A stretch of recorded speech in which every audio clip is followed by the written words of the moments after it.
Hello, everyone, and welcome to the 6th Annual U.S. World Vitiligo Day Conference. My name is Sharon King, creator and founder of the Vitiligo Outreach and Advocacy Program. We hope that you'll have a great time here today. We have great panels and even better people. Before we jump in, I wanted to mention that we have a bonus event right after this, MyVitiligo Team Zoom Online Social, which is immediately after following this event. For anyone living with vitiligo or caring for someone with vitiligo, you should join using the registration link in the chat. We will have a few options for live questions to be answered by select speakers. So please be sure to put your questions in the Q&A box. Once again, welcome. If this is your first time, welcome, welcome. If you've been here before, welcome back. So now I am going to introduce Eric and Dr. Hamzavi. Eric, go first. Yeah. All right. Thank you so much, Sharon. Appreciate it. Welcome, everybody. I'm Eric Peacock. I'm the co-founder of MyVitiligo team. And just so you know, during the conference today, you can join MyVitiligo team if you haven't already. It's a social network for people with vitiligo that we'll be showing you a little later. But you can join the conversation. So as we're going through the whole conference today, all the wonderful speakers and panels and videos, feel free to comment and chat and talk with each other, and it's a chance to meet each other. I want to thank all the members of the Global Vitiligo Foundation, all of the people organizing this event today. It's been an enormous amount of work leading up to today. I'm so excited to hear the speakers, particularly to hear from this next person, Dr. Iltefat Hamzavi, co-chair of the Global Vitiligo Foundation. Ilt, I'll hand it over to you. Thank you, Eric, and thank you so much for your sponsorship and support of this event. And thank you so much to all of the people who are making this day special for all of us. Hopefully this will be the last virtual one and we'll be back together again. And I wanted to take a minute to thank our sponsors, Vita Medical, Insight Dermatology, Pfizer, and MyVitiligo team, who have really been supporting the foundation for this past year. Also want to kind of bring people up to speed on what the Global Vitiligo Foundation is doing. And you can find all the events, patient events, community member events, research trials, information about the Global Vitiligo Foundation on our globalvitiligofoundation.org/calendar website. We have events from all over the world, and we have events going on for World Vitiligo Day in other countries. In addition to that, we've been doing quite a bit of work at the Global Vitiligo Foundation. We've made a lot of progress in making sure our governance works. Governance sometimes is a boring term for many people, but the representation of people from the various communities that make up vitiligo are represented on our board now, and we hope that that will continue to be a source of empowerment and encouragement to our communities that we serve. We also have a new webpage coming online this year with a new look, lots of new resources, ways to find new treatment options, clinical trials.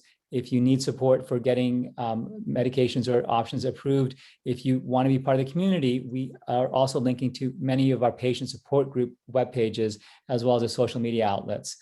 And lastly, we are also going to be turning over our board, and Vicky Tehart and I served as co-chairs for the Global Vitiligo Foundation since Dr. Lim and I started this several years ago. But now it's time for some new blood and some wonderful experiences to come to you. And Dr. Amit Pandya will be taking over for myself starting in September. So I hope you welcome him and support him in his efforts. And many of our board members who are on this meeting today, Pearl Grimes, Kim Boyd, John Harris, and Ephraim, who's also present, I hope, today, and also Seemal Desai, Samia Esmat, as well as Devinder Prasad, and our support team, Patrick Dawkins and Kimberly Miller at the T-Rex organization have helped really make the GVF what it is today. It's been such a joy watching this organization, this community grow over the years. I hope that you found our organization efforts to be effective and helpful, but it's been the joy of my life to see people I cared about deeply not having options to a point where they are empowered to control their own destinies. And I hope that we've been able to be a supportive agency for you to make the world into a little bit better place. And I lastly want to thank the organizers of this meeting. I want to give a shout out to Alicia, who did quite a bit. And one day, Alicia, we will be in Minnesota, enjoying Minnesota nice. So with that, I'm going to introduce one of our colleagues. Perry will be taking over now. Perry is from the great city of Atlanta. We've met him at many events over the years, incredibly charismatic and can light up the stage. So Perry, over to you. Oh, wow. Well, first of all, I'm going to say good afternoon to everybody who's tuning in today. It is truly an honor to be able to speak amongst my peers today, friends and family, and just having the opportunity to share 6 years of World Vitiligo experience.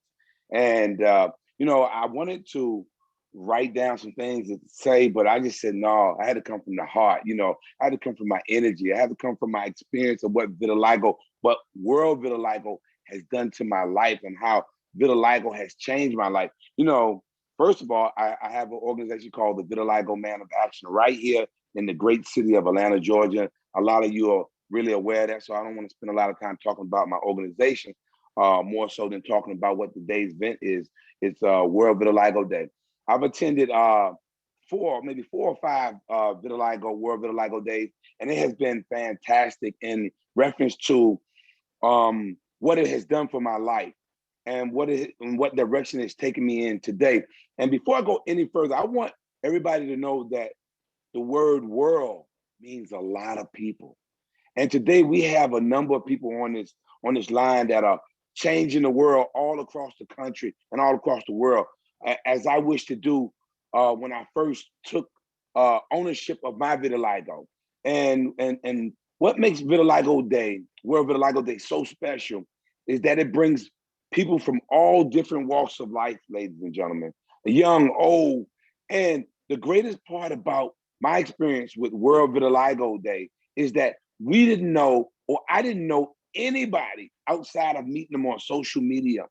And to this very day, which is now 6 years of World Vitiligo being a part of my life and meeting so many of the great people who have changed my life, who have helped me grow in my own vitiligo journey, it is phenomenal. Now I want to convert back to my college years, and being that purple is the national color for vitiligo, man, that we have accepted and chosen to have, I got to share my experience with my college experience, okay? I was the freshman class vice president at Virginia State University, not even wanting the position, but my friends talked me into getting on stage and using my energy to change the demographics of college, at this time in 1984 at Virginia State University. So as you all know, Prince was really hot in 1984. So I'm just gonna get a little bit of what my opening statements were with my speech. And it went like this, ladies and gentlemen. They said, you say you want a leader. You guys couldn't seem to make up your mind. At this time, Prince was so hot and Purple Rain was hot. So when I said this, it changed the demographics of what people were doing in the university in reference to being a freshman class president or vice president at the time. So for me, that changed my whole life right then and there. And little did I know that maybe 30 years at that point, the color purple would mean so much in my life as we are carrying vitiligo in our lives today, and that color standing out in our hearts and our minds, And so today, it is truly an honor to be here sharing my story, my journey with you on how World Vitiligo and vitiligo has changed my life. Now, there may be questions, there may be opinions that people have, but right now, this is my time to share with you what vitiligo has done for me and how I have embraced it. When I acquired vitiligo 20-some years ago, I'm now 55. I was devastated like everybody else. But to this very day, vitiligo has changed my life. It has changed my perception of how I look at people with vitiligo. Being cured and having a cure for vitiligo. I always wanted it, and I think God granted me my own personal cure with vitiligo. And mine was to encourage and empower people to live with this condition called vitiligo, or whatever you will choose to use it as. But what it has done for my life, it has allowed me today to be able to share with you how it has changed my life in the most positive way. You know, I want to share with people how powerful vitiligo is. I acquired vitiligo when I was incarcerated 10 years ago. And I never knew it would lead me to having my own organization, to where I would change people's lives from being behind closed doors of people who didn't even care about anything. But with the power of vitiligo in my incarceration, it changed people's lives because I helped them believe that they would one day get home and be able to live a productive life. Because here I was changing, and I should have went into a big depression.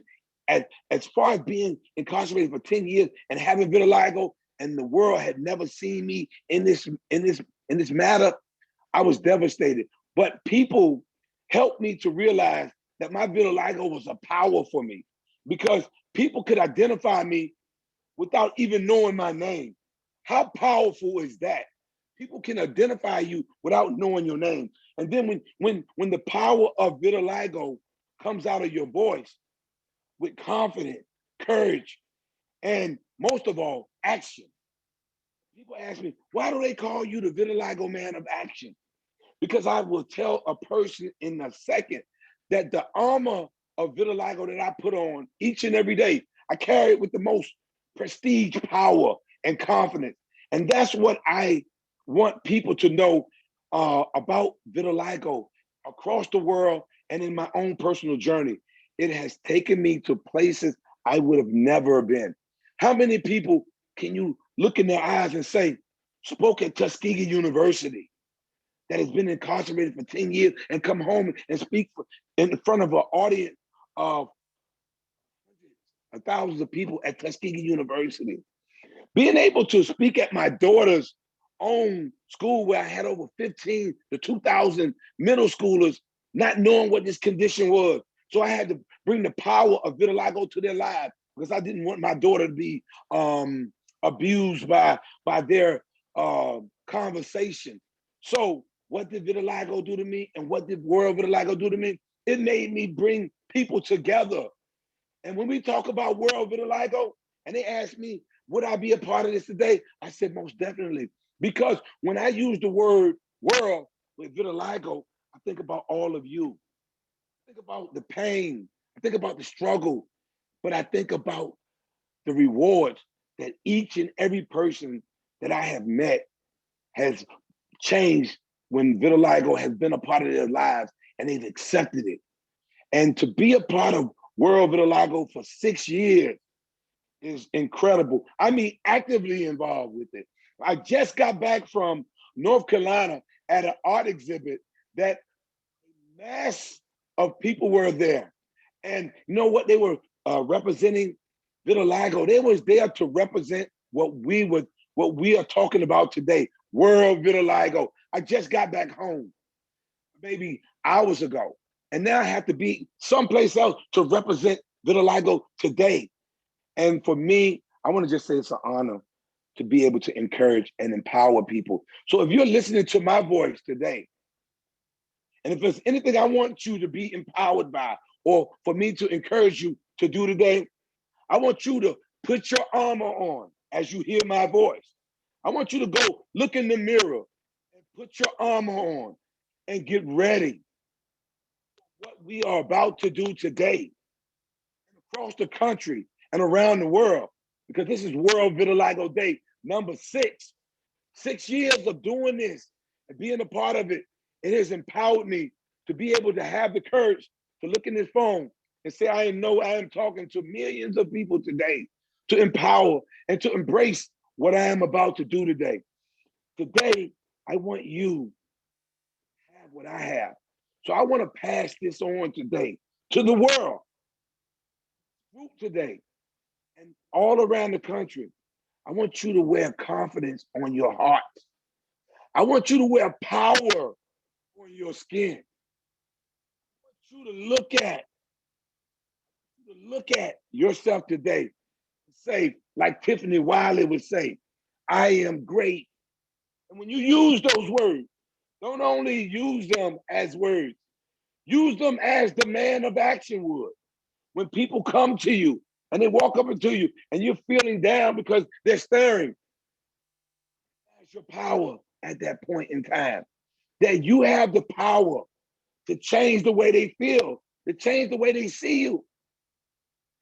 And that's all that I can bring to you at this moment in reference to what vitiligo has done for me and how it has changed my life. I'm not going to talk about organizations or awards or things of that nature. I want to talk about the internal things that vitiligo has done for me, and what it has done to me today. It has encouraged me to talk to millions and millions of people daily, not them addressing the conversation of vitiligo, but me bringing the awareness of vitiligo to them. So I'm looking at my clock. My clock is telling me 1:12, and I know I only got 15 minutes. And I just want to say to everybody, as you hear my voice today, and as I think about Tiffanie Whaley and the words she gave me at the very first time I met her, she gave me my shirt maybe 3 or 4 years ago, and it said, I am great. It said, I am great. I want to use her very words, that you are great. I want to leave with you my deepest inner thoughts today. I want World Vitiligo to know that the event that I was at this weekend, it brought about world family. It brought about togetherness. It brought about, most of all, love. There was so much love in that room yesterday in North Carolina that my very dear friend Terrell Midget put on an art exhibit. And there were pictures that displayed strength. It showed weaknesses. It showed compassion. And it showed all those things that we as a community, as the world vitiligo community have. And you know what? Today I want to ask God to give all of you the courage, the power, the wisdom, the understanding that he has given me about my vitiligo. And for y'all, each and every one of you, to walk in your own strengths, the strengths of everybody else. Be who you are in your own vitiligo. And words of Diana Ross, these 3 words be very powerful for you. I'm coming out, and I want the world to know. Y'all hear me? I'm coming out, and I want the world to know. And I'm going to leave you on that I am great. I want the world to know. Vitiligo work very hard at continuing to be the man of action. And today, I want the world to be the world of action on our very, very great day, on our 6th annual World Vitiligo Day conference virtually. And I thank y'all for allowing me to have this time. Thank you. Thank you so much, Mr. Perry. You are inspiring as usual. I met Mr. Perry my first World Vitiligo Day conference in 2018. Officially, we met in person. We met online soon after I started Vitiligo. He was one of the first people to reach out to me and say, welcome. I love what you're doing. Let me know what you need. So I will always be grateful to you for that, Mr. Perry. We do have one question from Vivian. What advice do you have for those who need help on their new journey to help them transition from despair to strength? Well, the first thing I would say is, depending on your age demographic, and it really doesn't matter, it's just a matter of who you're comfortable with talking to, I would say reach out to myself or anybody in the community that you feel comfortable enough with. I'm gonna use myself. I'm gonna say reach out to me, and I'm gonna help you reach out to others that can help you and inspire. If I can't inspire you, I'm gonna get a child that can inspire you. If that child can't inspire you, we're gonna get somebody who can.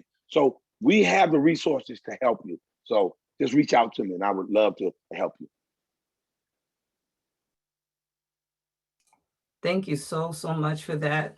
Mr. Perry, thank you. Thank you. Thank you as always. You are a great man. You are the vitiligo man of action. You embody that every single day. Next, we will have a video from last year's host, Tiffanie Foster. She's talking about her experiences with vitiligo.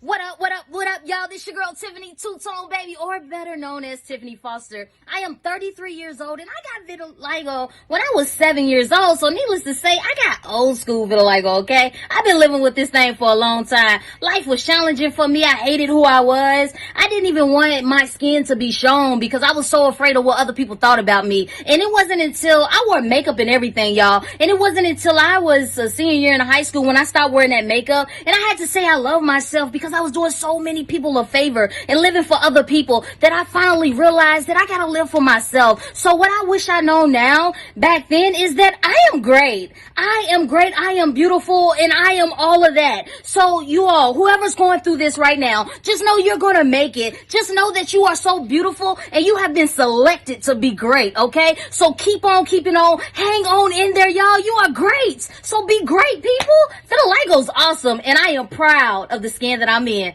Y'all have a great day. Be great.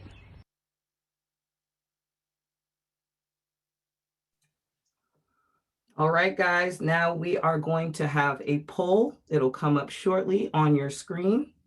The question is, how do you feel about your vitiligo?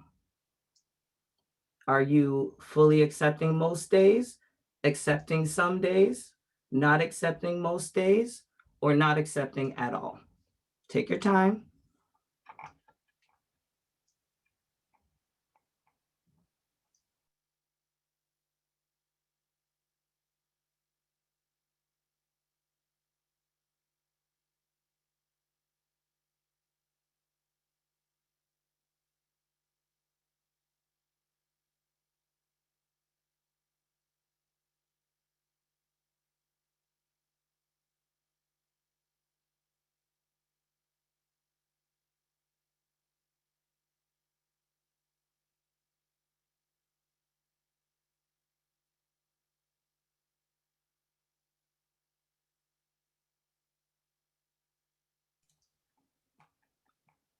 All right, let's see the results.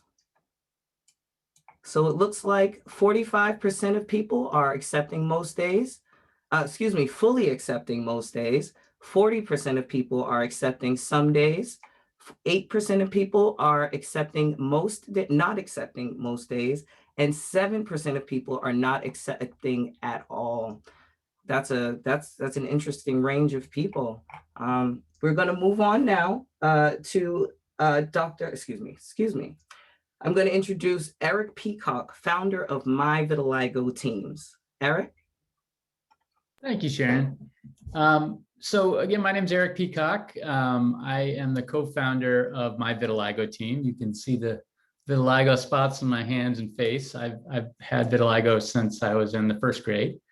And, until a couple of years ago, thought I was one in a million, like didn't know many other people with vitiligo. In the last couple of years, I've really just met so many people. It's been amazing. MyVitiligo team's a free social network, and I'm going to show it to you. And then I'm going to talk with a couple of our panelists who are folks who are members of MyVitiligo team. Just so they can give you kind of in their own words what they're getting out of it. But it's a social network that we launched a couple of years ago, and it already has over 7,000 members, which is staggering. You can go on there at any point. So let me show it to you. It's just for people who are diagnosed with vitiligo, or for people who have kids with vitiligo. And you can see it right here. And you go to myvitiligoteam.com. It's free and it's password protected, meaning Google's not going to come on here and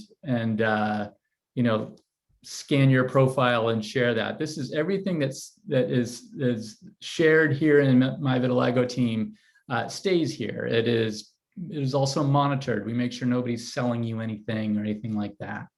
Once you've joined and you come in, the first thing you see is the activity page, and you can see. I'll go live here. and update it. I just posted about a minute ago, this picture of Perry and quoting him. But as you see, you scroll down, you'll find some articles. We do a lot of content or articles and video interviews with all of the Global Vitiligo Foundation doctors. All of our content is medically reviewed. And then you see a lot of folks sharing posts, like somebody who's part of it and posted 17 minutes ago, Ace in Los Angeles. So that's what this is about. Now, one of the neat things is you can actually go here, this little spot here, they call it the hamburger. That's the menu you see. And you go to meet others. And I and others are not seeing your screen. I'm not sure if you're. Oh, okay. 1 second. I think I can take care of that. We're seeing the screen. It's just not moving. We just see the address of myvitiligoteam.com. Let me try this one more time. 1 sec. I'm going to stop my share here and see if this works better. Thanks for mentioning that. I really appreciate it. How about now? Is that better? Yes. Thanks. Okay. So I was just saying, you go to myvitiligoteam.com and you can join. It's password protected. When you're in the social network, you can go right here and you can click on Meet Others. And that's where you come here and you see all 7,328 people who've joined this social network, including Hopi and Alicia and Kim, who I'm going to be speaking with all in a second. You can post comments here in the activity feed. How's your day? And you can see this is where I just posted a minute ago of Perry and his inspiring talk. And you can see articles that are being shared. You can search for people like you, maybe who have the same kind of vitiligo as you, or who live with you, or have some of the same symptoms, ages, gender. And then you can get to know people like Hopi, who I'm going to introduce you to in a second, who's one of our most active members and wonderful at welcoming everyone here.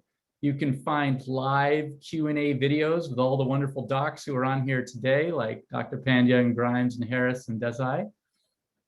You can go to the resources section, again here in this little section here. If you press resources, here's where you find all of the articles that we have and all of the videos, including this conference will be on here. And it's just a wonderful chance to be able to connect. Our main goal is to make it easy for you to find the people, support, and information you need. So we regularly are doing interviews with folks like Dr. Huggins, with other members of the site, and writing lots of articles and then talking about it here on my vitiligo team. So with that, I want to actually bring in three folks who are members, and I'm sure you've seen a lot of these wonderful people in the community. Alicia Roufs, Kim Boyd, and Hopi, who are all members of our social networks. And I just want to ask you, and maybe Alicia, I'll start with you. Why do you use My Vitiligo Team? What do you get out of it? Darn you. You think we'd learn after all this time. I think for me, what's great about My Vitiligo Team is it gets rid of all the noise that happens with social media. Social media can be a great thing, and it's obviously brought so many of us together, but there's all the other stuff that goes with it. So this site is specifically for people with vitiligo, to help people with vitiligo, answer so many questions. That's what I love about it. Thanks, Alicia. Kim, I'll ask you the same question. For me, it's a safe place, and not every city or state has a support group, so it's a great place to make those connections with people that you may not have any other way. I was on it one day and met someone who works in the same building that I do, who didn't know anybody else with vitiligo. So just making those connections like that and bringing people together in a place that the commonality is there and people understand what you're going through in that conversation. Yeah, thanks, Kim. I think I've had that experience now about every week since we've launched this social network. I meet somebody who actually lives near where I do, or got at the same age as I did, and going through a lot of the same things. So it is amazing to both those comments, Alicia, like just being in a place where all the noise is gone, it's just about vitiligo. everybody here has got it. There's no judgment. There's no second guessing. It's just like, oh yeah, no, I get that. And being able to talk about it and then find people like you is amazing. Hopi, you have been such an amazing presence on the social network. I really appreciate all you've been doing, welcoming everybody here. Could you talk a little bit about your experience on MyVitiligo team? So Hopi, are you there? having some technical difficulties right now. If we can get her back, I will let you know. Okay. All right. Perfect. Feel free, if anybody has any questions about MyVitiligo team, to toss them into the Q&A, and we're happy to answer those. One of the questions I've gotten before is, there are two questions. One is, you know, is it safe? Is it private? And privacy, member privacy is paramount to us. We never share the personally identifying information of any of our members outside of the social network. So everything you share here can be seen by the other members, but we don't go sell data or anything like that. The other question I've got is, so how do you pay for this? And the way we keep it free is we have a simple rule. We'll partner with companies as long as we can be transparent with our members and it empowers our members such, and usually I think about that such that if it were my mother, we'd be happy for her to be part of it. In this case, since I'm actually a member of my Vitiligo team, I got to make sure I'm happy with it.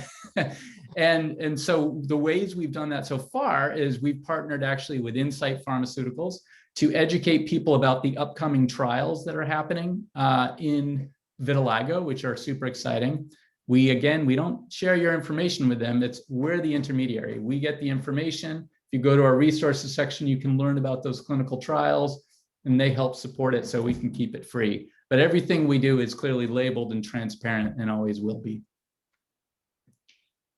Alicia, I'm wondering, you know, you've been on my Vitiligo team since we started it. Day one, I think you're the first person to post on it probably. What observations have you had through the pandemic on my Vitiligo team, or you know, just from the beginning to where we are now? Well, it's grown. That's for sure. Number one to like what, 7,400 or so right now. So it's really grown, and a lot of people have been reached that we wouldn't have found on other things. A lot of people have left, you know, Facebook and have jumped onto the My Vitiligo team's bandwagon. So I think what I love about it is the resources you guys put on there that are vetted, that are, you know, shared with the Global Vitiligo Foundation. So you don't get the we call the snake oil salesman. You know, there's true treatment options that you can research on here, and a lot of different things that are like I said, vetted. Mhm. Right. Kim, you've talked to me in the past about segmental vitiligo and being able to find other people with segmental vitiligo. Can you talk a little bit about that? And maybe for those people who don't understand what that is, you could mention that too. Absolutely. So for me, sometimes I feel like I'm the lone one out because I don't have vitiligo all over. It's just on my face and in my scalp, and that's it. So it's segmented to this part of my body. I've been able to connect with other people who have segmented vitiligo as well, just by using the feature and being able to search by the types of vitiligo. So that's welcoming and exciting, because my story might not be different. I don't have the story of growing up with it. This didn't happen until 8 years ago for me. So learning from other people how they deal with it, how they view it, has been inspiring and encouraging. And we get to share that story of what it feels like to have segmented vitiligo. So that's been huge for me, in connecting with other people who have the same type of vitiligo that I do. That's right. I was just going on to the my Vitiligo team right now, to that Meet Others section, and I searched for in Meet Others how many people have said they have segmental vitiligo, and I think I'm sharing my screen now. What you can see is there's 212 other people. So Right. I mean, it is kind of amazing, isn't it? You know, like, again, most of us, I think, went decades maybe knowing one or two other people. And now to find, you know, the numbers are 1 in 100, and now to be able to find them so easy and connect with them, it's pretty Exactly. Exactly. Yeah. Alicia or Kim, any other comments you'd like to add before we turn it over? Yeah, I mean, I think it's just a wonderful place to meet people who understand you. It's a safe place. The resources are great. The information that's posted on clinical trials is all reviewed by our wonderful dermatologists of GVF. So knowing that there's a safe place where information is vetted and you can make those connections is huge. Terrific. Thank you. Thank you so much. I really appreciate it. Hopi, you made it. Hopi. You're on mute, I think. I don't think we can hear you. Shoot. Can try now. Could you hear me? Yay! Yes, Okay. yes, we can. Okay, he's having a little problems. Thank you so much for joining. Would you just take a minute to talk about why you joined MyVitiligo team and what you get out of it? Yes, the reason why I joined it, it's just a lot that I was going through my life. And I never been on the social media before or Facebook, but this one day I was just looking through my phone one night, was finding things how to cure my vitiligo, because it was devastating when it happened to me, when the doctors told me there's no cure. And I was crying in the car for a whole hour and called my mom. People used to say I should have beautiful skin. Then I woke up one day looking like this after my surgery I had in 2019. It progressed 2 months later. Then when I woke up, it spread and it hit my face and I was devastated. So the reason why I joined MyVitiligo team community, it really has changed my life. I always look forward to responding to the team each and every day. And I thank God for Eric, and it's really changed my life and others that helped him to put MyVitiligo team together. And it has been helping me each and every day, because every day I always look forward to respond to MyVitiligo team each and every day. And it uplifts my spirit each and every day. You really have changed my life, and I love you guys.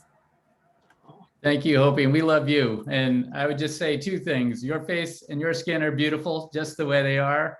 We're so happy you're part of this. And it's not me doing World Vitiligo. I'm part of it, but there are a lot of people that are part of it. It's this community that makes it work so well. So thank you so much for being there every day. And I just want to say to some of the folks who have asked some questions, you know, how do I be part of it? You just go to www.myvitiligoteam.com, and it's free, it's safe, you can join, you can read the articles without even joining if you want. And to the docs who are interested, I see a couple posts there too, and working with us, you can always just reach out to me. I'm Eric at myhealthteams.com, and we'd be happy to talk with you about that, and love featuring doctors here so that, you know, there's only a handful of you who have the expertise you do, and we love to get you in front of all of our members. So I'd just like to thank Alicia, Kim, and Hopi for joining us on this panel, and we'll turn it back over. Thank you very much. Thank you guys so much for sharing your experiences. Thank you, Eric. MyVitiligo teams is amazing. I love telling people about it. It's our own little, you know, social media. So thank you so much for creating that. Next, we will see a video from Crystal Ingram talking about her experience with vitiligo.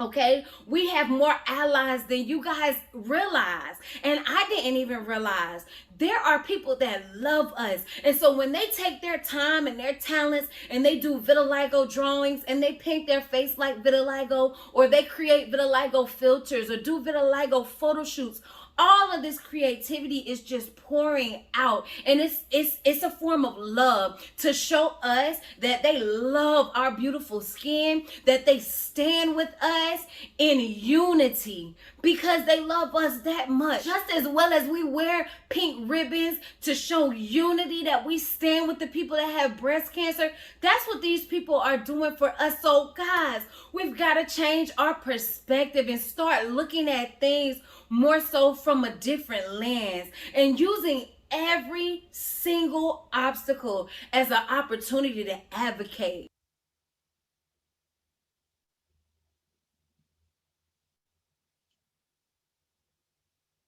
Now, it's my pleasure to introduce Lisa Schuster. Mental health and wellness is important to everyone. Dr. Alicia Schuster, her vitiligo was her. Dr. Alicia Schuster has vitiligo herself, is a licensed psychologist specializing in stressful events and experiences. Dr. Schuster works at the Children's Health Hospital in Dallas, Texas, where she assesses children in concerns of abuse or neglect for difficulties in social, emotional, or behavioral functioning.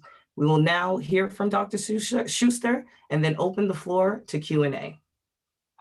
Thank you, Sharon. It's so just a pleasure to be here. I'm so happy to join you all today. I have, as Sharon said, I have vitiligo myself. I was diagnosed as an adolescent and have gone on in my career, although I don't focus on working with vitiligo, individuals with vitiligo directly. I have a lot of experience, as she said, supporting people through stressful events, experiences, and having the lived experience of also having vitiligo myself. I think it's been a really interesting combination to kind of combine my personal and my professional. So I want to talk to you all a little bit today about your journey with vitiligo. We know that emotional wellness is something that's so important. And I say journey because for me, I want to be clear, I understand fully this is not necessarily always a one-directional path that we're on. There are moments where we will move forward and moments where we may have setbacks or challenges. And so I say journey in the sense of this is something we are continually working on, something that is always a work in progress. You know, when we least expect it, the unexpected pops up. And I want to just talk about some things so that we are better prepared, that we are able to take care of ourselves. Some of the questions centered around for those of us living with vitiligo ourselves, what we can do. And then also for those that are parenting a child with vitiligo. So I'm going to talk a little bit about both. I brought some examples of some handouts, some worksheets, just some strategies, techniques, skills that you can be thinking about and practicing as soon as today, if it's something you're interested in or wanting to know more about. I want to just touch on one other thing really quickly. I think the inclusion piece for me is really important. And so sometimes I will use words like patient or client. And I know not all of you see yourselves as a patient. Not all of you are seeking medical care or treatment. And so I will be mindful to try and be as inclusive as possible in my language. Similarly, you know, there's a lot of debate about, do we call vitiligo an illness, a condition, a disease, a disorder? You know, what do we do with that? And so just knowing that, I make every effort to be as inclusive as possible in my language and just, you know, please understand that if I use a term or say something that is not necessarily consistent with how you see yourself or the language you might use, it's not meant to be off-putting or to be offensive in that way. So some of the things you can do to take charge of your own vitiligo. I think even early on, as well as later in the process, it can be really important to have the facts, to gather the factual information that we know is true. Somebody mentioned earlier, it's a pretty scary thing when you go to Google or go to the internet and look up the word vitiligo or vitiligo treatment or vitiligo facts. You get a lot of information that is not representative of the truth or of the current science and the current practice. And so be mindful.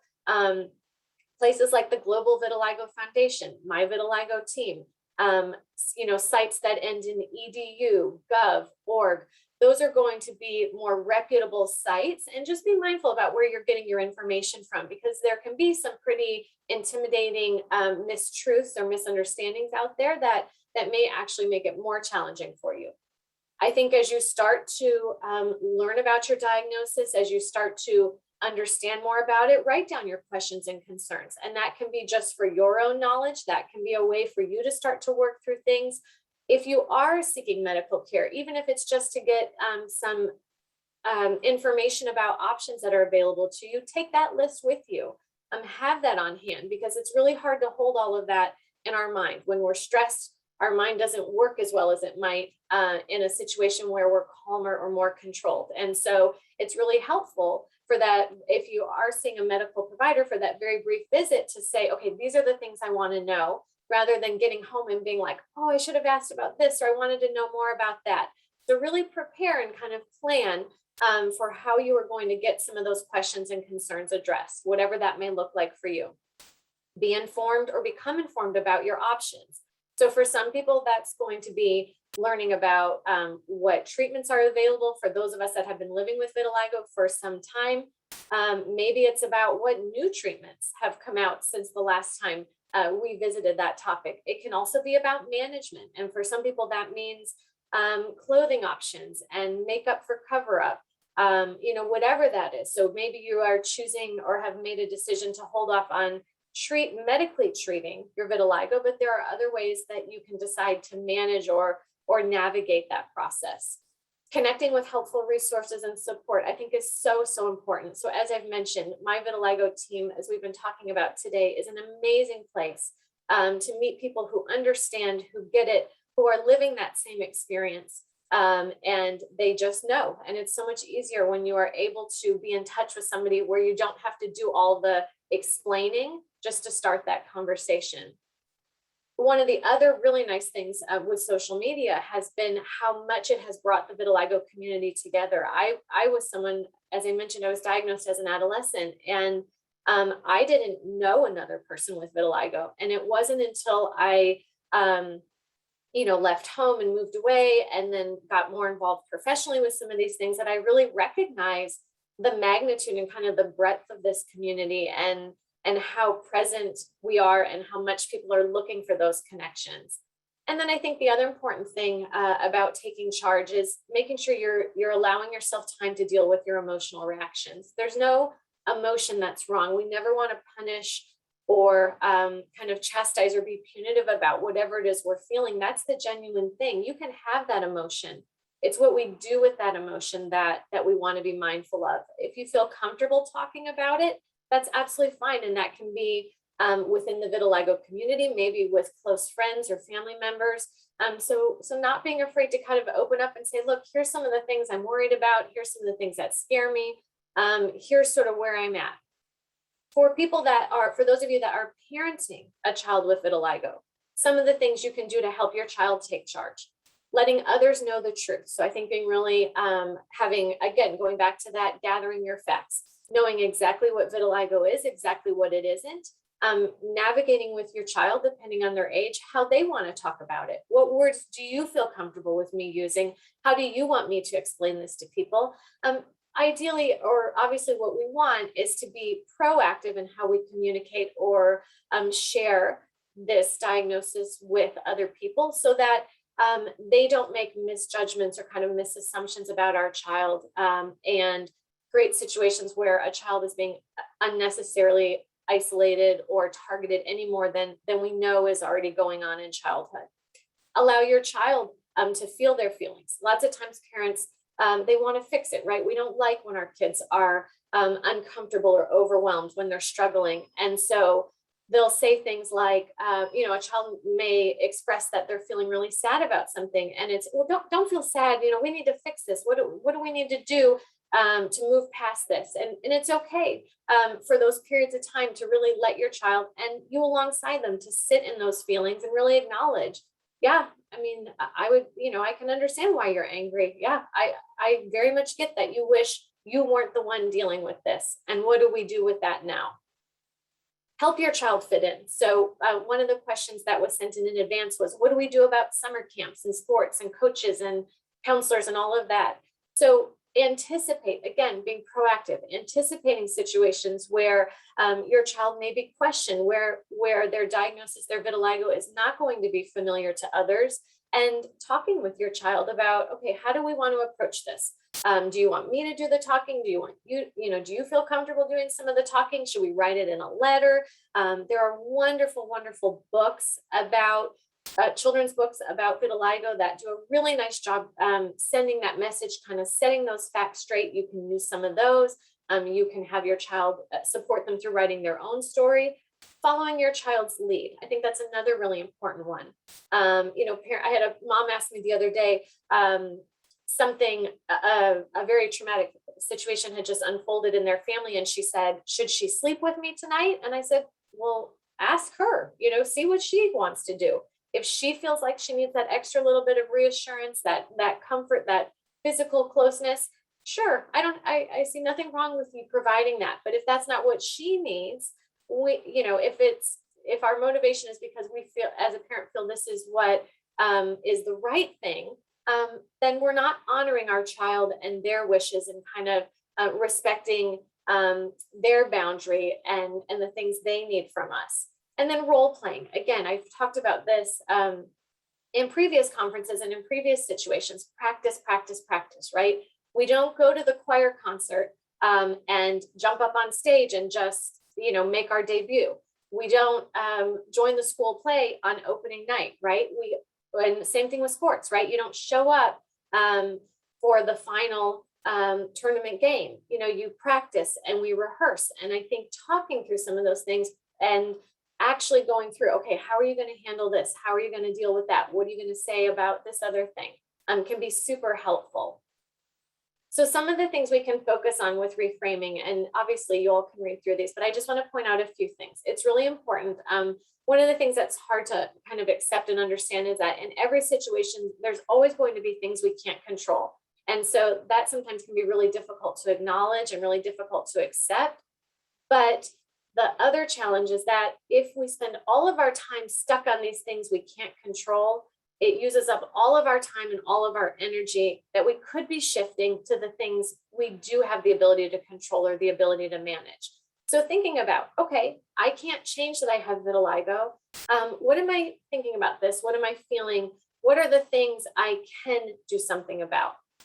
Identifying your strengths. Maybe it's you're really good at connecting with people. Maybe you are somebody who is a good listener and you know that you can use your experience to connect with somebody on a more individual level, and then figuring out how we use those strengths, how we apply those strengths in the way we treat ourselves and in our interactions with others. So really shifting that way of thinking, okay, what can I control? What do I bring to this situation? And then how can I combine those things in a way that helps me be healthier and happier?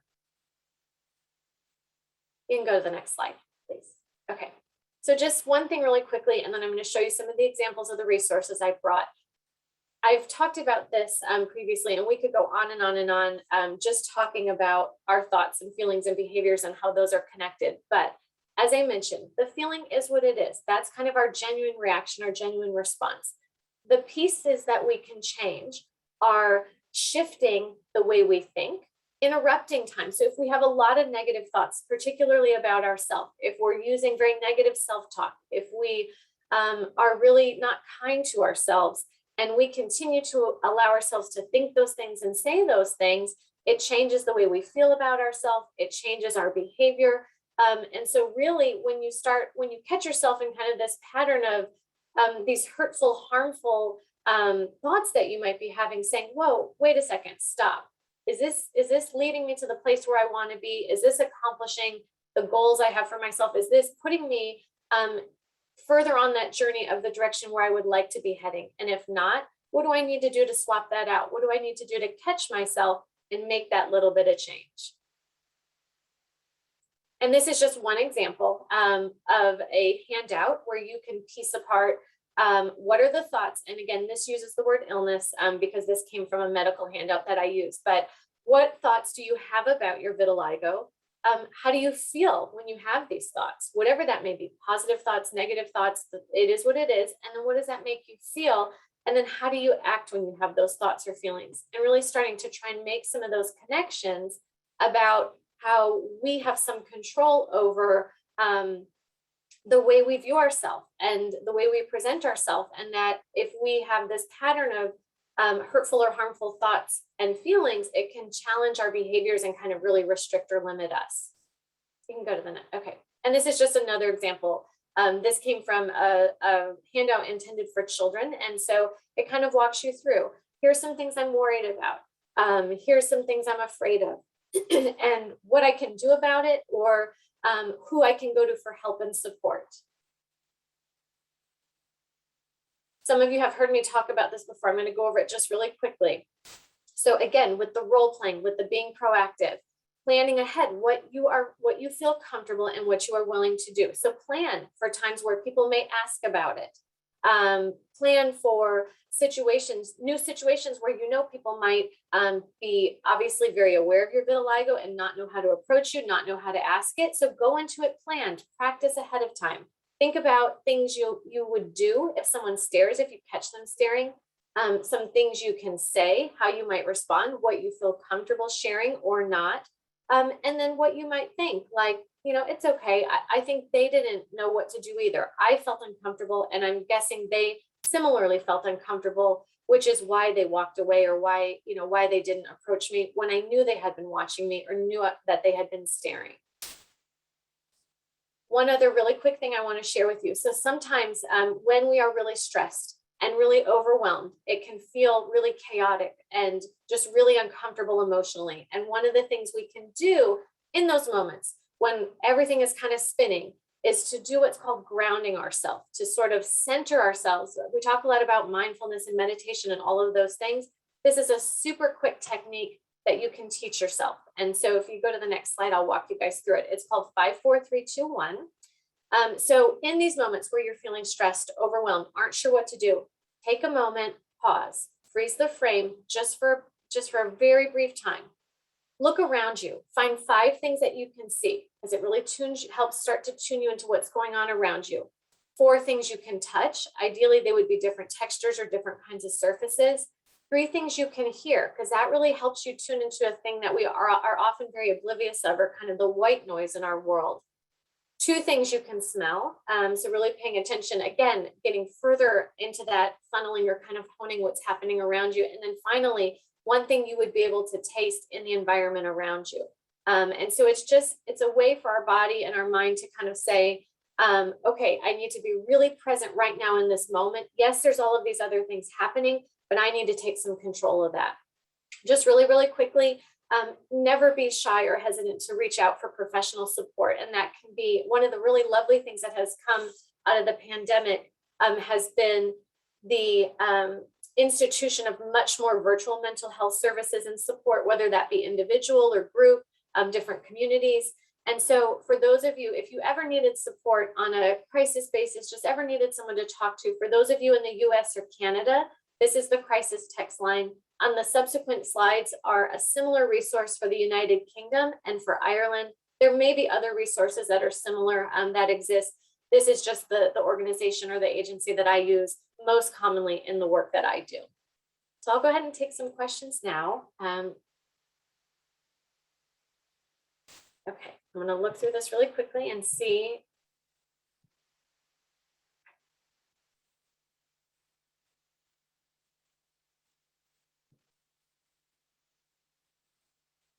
Okay, one of the questions was, is it appropriate to intentionally acknowledge another person with vitiligo in your day-to-day life?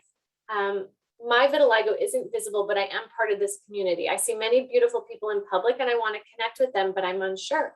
I think if it feels comfortable to you and you feel, brave and ready to approach somebody else, I don't think there's anything wrong with that. If your vitiligo is less visible, you may want to kind of figure out how to lead with that so they understand that you're attempting to connect with them as somebody with a shared experience. And you also have to be prepared for the fact that that may not be where they are at. So you may say, hey, I also have vitiligo. I noticed, and I wanted to make a point to say hello, to tell you a little bit about some of the ways I've connected with the community. And they may jump on board, and also that just may not be what they are ready for. So I think it's absolutely fine. And I think many of us connect with people in our day-to-day interactions.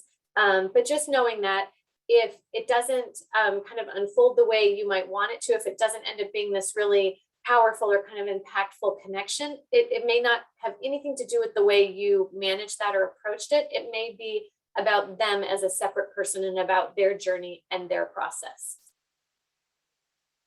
Okay, I'm trying to see if there's any other last questions. Let me look through. Somebody was asking about, is vitiligo on the skin triggered by stress? I think the medical doctors will answer that a little bit later, but what I will say is we know stress in general is really hard on our body. It takes its toll physically, mentally, emotionally. So yes, in stressful situations, we want to do what we can to keep our stress within kind of that, what we call in psychology, window of tolerance, right? Like if we let it get too high, that's uncomfortable and it's overwhelming and it makes things really hard. But if we don't have any stress, then that takes away some of our motivation. So you have to kind of find that sweet spot. And if we notice that we're running at this really high rate of stress or kind of really high level of emotional responsiveness, what can we do to help bring that down? How do we regulate? That grounding exercise I taught you is a perfect example of something super simple, really straightforward. Again, you can start doing it today. You can start practicing. These are not fancy skills. These are things that you can learn about and understand and practice and teach yourself on your own. Okay.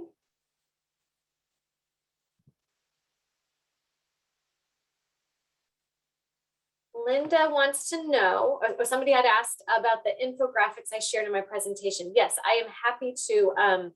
The MyVitiligo team leadership and the people running today's presentation, or today's event rather, they have my presentation. I would be happy to share it with you. There's nothing on there that is protected or that you would not be able to have access to. So yes, I am all about spreading that sphere of impact, sharing things, because I love that you guys are wanting to know more and wanting to be able to look at these things more closely.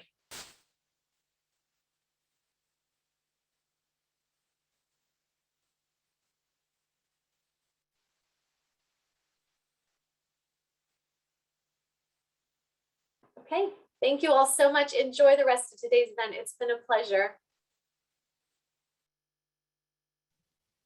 Thank you so much, Dr. Schuster. The work you do is so important. The mental health aspect of living with vitiligo is something that we definitely at Vitiligo focus on, as well as the community piece. So thank you for the wonderful work that you do. Next, we will have a video by Miss Alicia Roufs. This is a clip from a new documentary, which will show the official trailer for it later on. All right, here goes.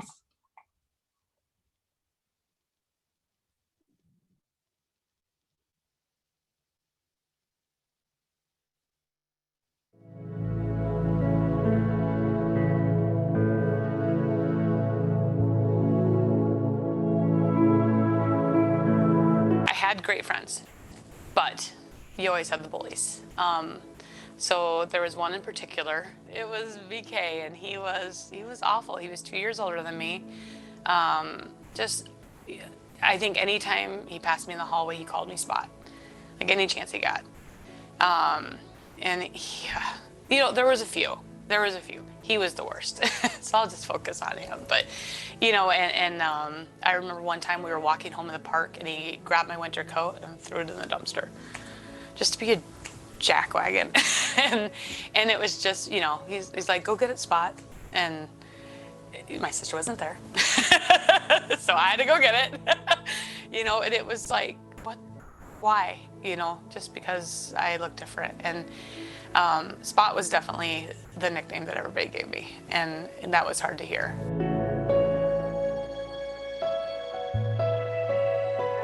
I felt whole. And if someone is meeting somebody for the first time and doesn't have that validation, then they're still going to have that empty feeling. They're still going to have that I don't belong feeling. And how stupid is that? Like, you're coming into a community because they look like you and know what you're feeling, and then if somebody says, well, your spots aren't as bad, that's so insulting and so horrible. I had that happen to me at a conference in Detroit because they said, oh, I don't even see your vitiligo. And it's like, I'm at a vitiligo conference, what?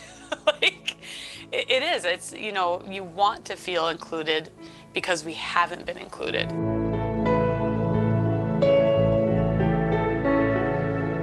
They feel what it is like to have vitiligo, that it is more than our skin, and that there's highs and lows with it. There's also good things. I've met incredible people because of my vitiligo that I never would have met in my life, ever. I never would have went to Detroit. I never went to DC like that. You know, I never would have met these people and connected. You know, it's crazy because I have a second family that I'll always have, and it's precious.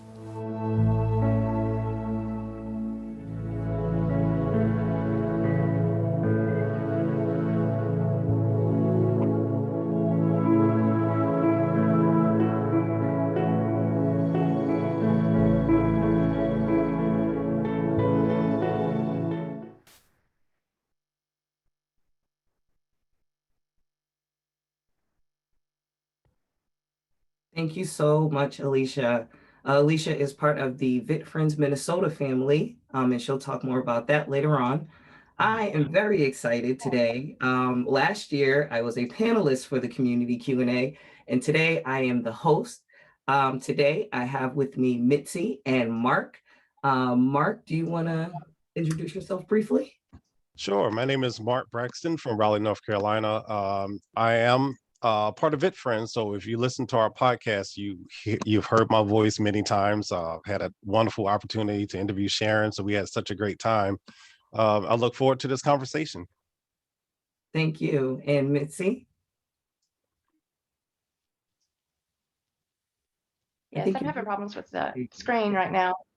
Can you see me? Yes, we can see and hear you. Okay, I can see you guys, so trying to get some help here with this.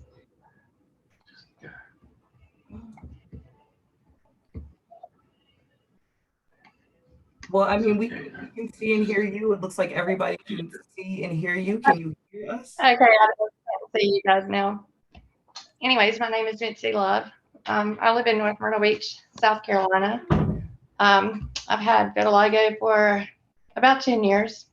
I've just recently started, I was working with the foundation, but I just recently started a ministry for vitiligo. When I was married, was divorced last July.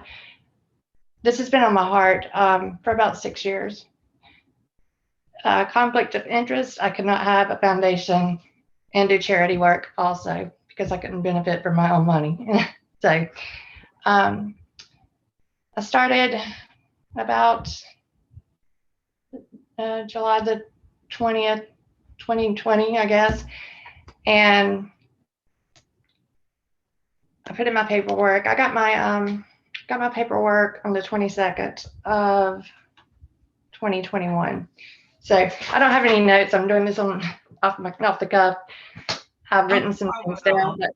No, don't worry about it at all. Because we do questions, so you don't even need to be prepared. Just honestly, once we get to these questions, you're gonna have all the time you need. No problem at all. Okay. I can't see. I'm sorry. Go ahead. I said I can't see what I'm my screen. So, but yeah, I started. Like I said, I got my paperwork on the 22nd, only a few months ago, and it's just been a snowball effect, really. I help with Wigs for Cancer. I'm on the board for that, and I've been out this week. I've met numerous people with vitiligo. My daughter has vitiligo. She's 31. She has tattoos. Covers hers up. She don't really. I've asked her to speak about it, write about it. She's not ready yet, I guess. Me, I love talking. I love meeting people. I'm not so good when it comes to computers or being in Zoom. I'm good in person. I guess just going through a divorce and COVID really gave me a lot of time to think about it. I started writing notes, keeping up with everything. My boyfriend, he does all of my graphics and everything. I'm working on a website, and it's been a lot of paperwork. It took me a month because of COVID to even get a bank account set up. So I'm like a little unprepared, but I've got some great things in mind that I want to do. Awesome. Well, don't worry about being unprepared at all. So we're going to get into these questions. Okay. I wanted to ask you, when were you diagnosed and how did you learn your version of self-acceptance? I was diagnosed May the 8th, 2015. I had cancer, didn't know it. I had uterine cancer. My hemoglobin was like 3.7. I drove myself to the emergency room. My husband didn't show up for 2 days. I had to have blood transfusions. I had to have, an emergency surgery. My spots started showing up about a year before that, pretty heavily and rapidly moving, spreading, changing. It started with a spot on my back. Like I said, about 10 years ago, I went to my regular MD doctor, and he told me, he said, my mother has vitiligo, that's what it is. But I was feeling so bad that I was like, maybe I should see a dermatologist, maybe there's something they can do. He basically said, it's vitiligo. He looked at my hands. He said, I've traced my spots for vitiligo day. But he looked at my hands and he said, it's like your fingerprints. You were born with it. Here's some cream if you want to try this, but it can thin your skin. And sent me on my way. And I was like, okay. So I started looking online. I started reading. I was like, what am I going to do? What am I going to do? And then I was just like, I was given this for a reason. I have this for a reason because I'm strong enough. I had open heart surgery when I was 5. I've survived cancer, and now I have this to deal with. But just seeing children with it and having it on their face, especially, is like, it just melts my heart because I know they're being bullied. I have people to ask me. It's on my chest now. I got a couple of spots on my knees and my feet. When people look at me, I just start telling them, hey, it's vitiligo. I mean, it's not contagious. The first guy I met was a guy from Florence, South Carolina. And it took me a while to even ask him. I asked him on the 4th of July. His name is Joe. He was cooking, and I was like, okay, did you get burnt? Or have you been in a grease fire? And he said, no, it's just a skin condition. And with that, I was like, okay. I still didn't know what it was. So I called him this past week, and I was like, hey, I have vitiligo. I've not talked to him for a while. And he was like, you're kidding me. He owns a really huge company. His daughter has it, his granddaughter. And he says, I'm willing to help you. Let me get back with you. And I was like, okay. I was like, we're opening another business this week. It just launched this week. So I had so much going on. But the thing I want to do is, I have several things planned. One of the large things I want to do is awareness. Well, Mitzi, thank you so much for sharing, but we definitely do want to give Mark some time. So we will come back to you, absolutely. Right. Mark, do you want to tell us a little bit about your experience with vitiligo, when you were diagnosed, and how you learned to accept yourself? Sure. I've had my vitiligo for about 25 plus years. I know looking on the screen, you might think, oh, he doesn't have it. I can't see it. It's around my mouth, definitely on my hands, throughout my body. The journey, I think, like a lot of people, was quite challenging. You deal with the insecurities, you deal with the anxiety, the depression, you deal with the low self-esteem. But fast forwarding, to 2019, I always thought I was in this world by myself. I didn't know anyone. However, I knew Terrell, midget who lives here in Raleigh with me. And, I've known him since high school, but I didn't know what vitiligo was. I knew he had a condition. So in 2019, around January, February, I kept saying to myself, something's changing and I don't know what it is. Something's happening to me and I don't know what it is. My skin is changing constantly and I'm okay with that, but something else is happening. So fast forward to the summer, and there was a little girl in camp. I work summer camps after school ends, and she kept calling me butterfly, butterfly, butterfly. I'm like, no, I'm Mr. B, no, butterfly. And I really had to sit back and think about what she was telling me. I said, looking at our skin condition, we can be those caterpillars of the world where people say, oh, it's ugly, I don't like it. They can be fearful, but that caterpillar knows deep inside that they're going to become this beautiful butterfly. And that's how I see our community, that all the beauty we have is inside of us. You know, people can see our skin and feel a certain way, but once you bring all that beauty out from the inside out, we sprout our wings and we become this great creature of beauty. And that's how I saw it. And after that, I just kind of, it really hit me. And I reached out to Terrell. I said, Terrell, I need support. I want to come to the group. He said, I'll see you on Saturday.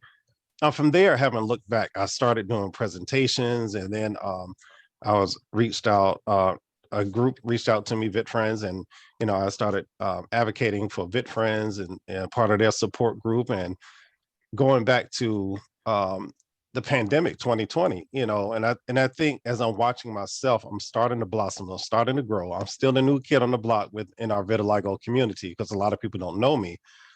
But I was given the opportunity to share my story on a podcast. And I was told, you have 30 minutes, talk about yourself. And to me, that was the true breakthrough because I've never talked about my skin. I never talked about my journey. I never shared the challenges. And I had close friends and family that never knew what I went through. They didn't know about the anxiety of walking into a store and having to leave because I just felt overwhelmed. And that came from the whispers that were really loud and the stares that I felt like glared. But having to talk to other people in the community and hearing their stories and realizing how our stories are the same has really helped me in my journey. And also for me, talking to other people, I feel like I'm helping somebody else on their journey, and supporting each other. Because I understand, we say we're celebrating World Vitiligo Day, but I also say I'm honoring World Vitiligo Day. And I honor those who have reached that breakthrough point where they really support themselves and really love their skin and say, I'm okay with vitiligo. But I also honor those who are on their journey, because what I want to do is reach out and say, you know what? You don't have to do this by yourself. We can do this together.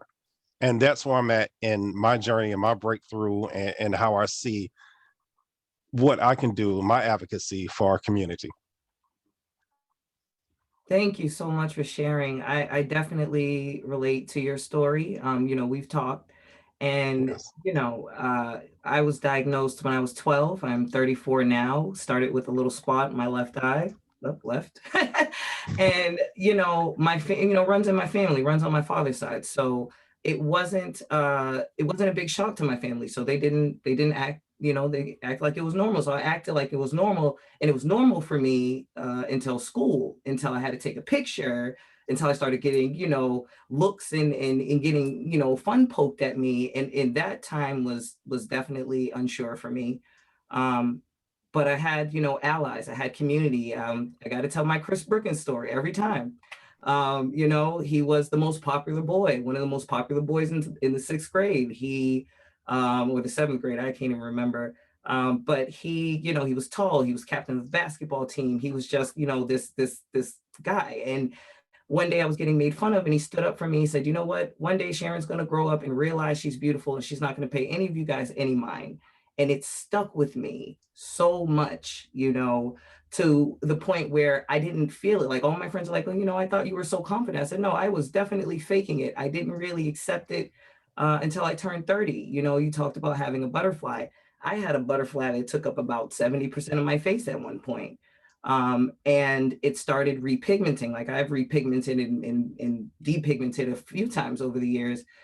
And for the first time, I was around 30, I was okay. I didn't, I didn't feel a way about it spreading out. And I realized like, wow, this is what self acceptance feels like. It's unconditional. It doesn't matter what spots are forming where.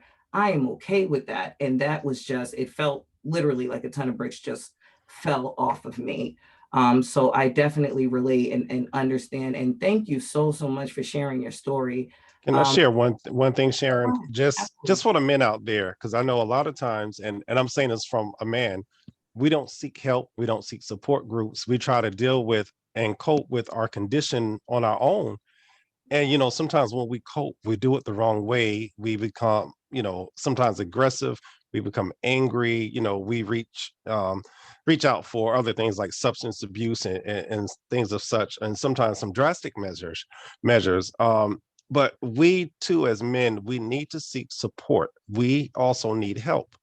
and the help is out there. Sometimes it will come to you, but sometimes you have to go to it. And I don't care how tough you are. I don't care how many muscles you have or how many pounds of weights you can lift. Vitiligo can take you down. So my thing is to our men, please reach out. And it's okay to say, I need help. That is okay to say. Definitely. That is absolutely, absolutely important. We are going to get into the next question. Mitzi, this one is for you. Sorry, computer. Go ahead. If there was a pill that could change you back to your original skin tone, would you take it, and why or why not? I don't think I would, because I feel like I can help others. I can embrace vitiligo, and I feel like when I watch a commercial on television, it's the side effects are much longer than the commercial. And I think I would be kind of scared of it to start with. I don't know. Not made a decision on that yet. I think that's a common sentiment. Mark? Well, if you asked me this question last year, I would have said no. I was asked this recently, and I had to really think about it. At this point in my journey, it's not about me anymore. If there was a pill that could cure vitiligo and could help somebody else, and I took it and it helped me, then yes, I would say yes, I would take it, because that means it gives hope to somebody else out there who may feel like there's no hope, because we don't need another treatment. What we're looking for is a cure. So at this point, I would say yes. For me, I think my answer is definitely similar to both of you, where, I really don't, I think that when I was younger, when I was first on this journey, after seeing my first dermatologist my first and only, because that experience wasn't really great. He basically told me it was 1999. So he told me it was cosmetic, that I would just get spots, because I asked, when he was, after the creams didn't work, he wanted to do the UV treatment, but back then there were, it was a different time. So the side effects were more severe, and they were things that I wasn't really interested in. I had just made the basketball team. It would have interfered with all of that. So I kind of decided not to. And he urged, for me to do it. But what he didn't provide me with was connections to community support, or what to expect, it doesn't hurt, it doesn't, affect your health. But he didn't really expound the way I think he should have, about what to expect. But I think, like Mark said, I'm so purposeful in this work. And it's funny, my youth engagement manager, De'Ara, and we often laugh because, we repigmented on our faces so much that it's like, they're going to kick us out of the community. We don't even have any vitiligo left, we found all of this purpose in it. So, but Sharon, I'm sorry. I've actually had somebody on my Facebook page. I'm not going to call the person's name, but I did question last year that, do you even have vitiligo? And I'm thinking, did you even look at my page? I have pictures all over with shorts on and showing my vitiligo. And I think what happens in our community, sometimes we look for the vitiligo on the face, but we also have to remember vitiligo can be on just one part of the body. It could be just in your armpits. It can be in other places. It doesn't always have to be on your face. Although I do have it, and I cut down my facial hair just a little bit so you can see some of it. But, I just think, little, a lot. Yeah, if people want a cure, let's go for it. Let's support each other, and let's not judge how little or how much vitiligo you have. It's all vitiligo. Right. Absolutely. All right. So we are going to look at some of the community questions we got. Let me take a look here. All right. From Jeffrey and Joanne. I would love to help people with vitiligo in my community. How do I find a local organization? Mark, do you want to take this one, and then Mitzi? Sure. I would say start with the Global Vitiligo Foundation. Start there with the larger organization to see what groups are there. And then you do research. I would say all you have to do is type in vitiligo. There are support groups galore. Some are under some smaller groups, and you have Vit Friends, you have was it V Strong. There's all these different groups out there. So I would say just do a search. You can go on my Vitiligo's team and also do a search there to find out what's available, or you can ask for support to create your own group. Mitzi? I just started my own. Just go vitiligo, and I started joining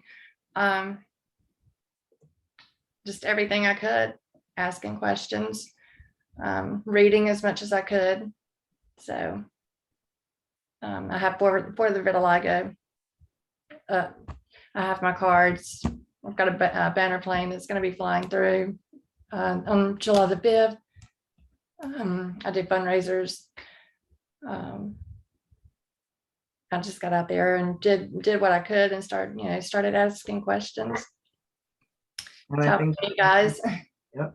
And I think that's very important, and that's how you start.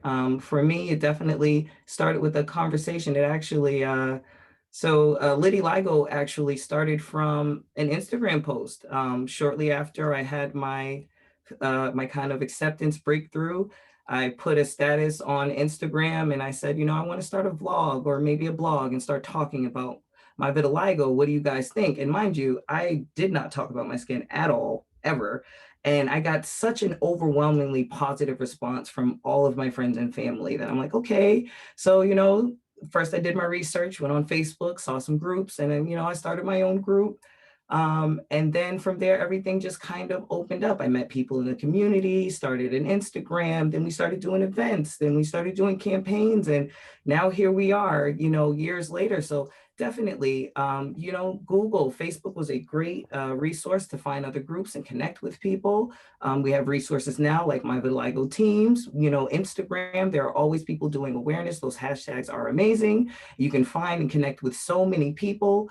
And yeah, I really, it's great that you type in vitiligo now and it's not a couple things, it's everything. It's pictures, it's articles, it's people, it's everything. So yeah, definitely reach out. Social media is 100% a great resource for that. Let's see. We have another question. Oh, this one is for me, from Sadie. I said I repigmented around your eyes. Yes, so I did repigment. So the first time my skin really started to repigment was when I was pregnant with my son. And I think that it was attributed to my change of diet. I love junk food. I love sugar. I love processed sugar. I love all that stuff. And when I was pregnant, I gave it all up. I drank a lot of water, fruits, waters, vegetables, really only. And I noticed that I think that was the most that my vitiligo was ever clear. It cleared up on my hands too. And then shortly after, well, not shortly after, a few years after, went through some stressful things that kind of made it break out like freckles. But I do notice when I change my diet, when I eat less sugar, I cut out red meat. Recently, for health reasons, I've cut out red meats, coffee, alcohol has been completely cut out of my life for a while. And definitely reducing my stress. And I've noticed a lot of repigmentation definitely on my face since 2018. It just kind of gradually filled in on my face. So it's interesting when it happens, and it used to really throw me for a loop because, I'd be like, oh, I got my color back. And then it would go away. And I'm like, man, I thought this was, over. But that last time it happened, that's kind of really what got me to really understand that I'm beautiful either way. I'm the same person. I can try out for Wheel of Fortune, like I've been saying I'm going to do every year. It doesn't matter what my skin looks like. So thank you for inquiring about that. And Sharon, I want to add something to that real quick. One thing about vitiligo, it's going to do what it wants to do when it wants to do it, and however it's going to do it. Mm-hmm. Over this pandemic, which is kind of interesting, I've repigmented on part of my left arm, but then I've gained more spots on my right arm and my legs. And I didn't notice all the spots on my legs until I started looking. I'm like you said, like the little freckles, but like there's a whole bunch of little spots. And I'm like, well, it's going to do what it's going to do at this point. But I do think stress plays a big part of it, and that can be any type of stress, whether it's at work, whether it's, what we've gone through here, what you see on TV, what's going on with your family. I think all these things play a factor, and also how you handle them, how you cope. I think coping is very important. All right, thank you so much. So I have a question. I'm going to toss it up in the air. I think this is a great question, and this is what we're going to end with. This is from Linda. How do you deal with being known as a person with vitiligo instead of being known for your character or accomplishments? I can jump in. I had a coworker say to me one day, Mark, you don't see what others see in you, and I want you to see that. And I think at this point, in my interactions with people, they see Mark, you know, whether it's online, whether it's at work or wherever, they see Mark. Now, when I go out to the public, of course, they don't know me yet. And the first thing they're going to see is, oh, he has that skin condition. His legs are spotted or his hands are spotted. But once they get to know me, I want to make sure they know who I am, by introducing myself and just having an honest conversation. I always say I'm Mark first, and then vitiligo is second. And then anything else I do is second. Absolutely. Mitzi, did you have anything to add? I just tell them I'm Mitzi, as he said, as Mark said. If I see someone looking, especially my chest area, and then they see my hands or whatever, though, I'm just like, it's vitiligo. It's not contagious. And I just educate people. Some people have vitiligo and don't even know what it is. So I think it's really important. And if I see myself as someone, I'll walk up and ask if it's, hey, this is vitiligo. So people will say it's sunspots. I said, no, it's not. We live at the beach. It's sunspots. No,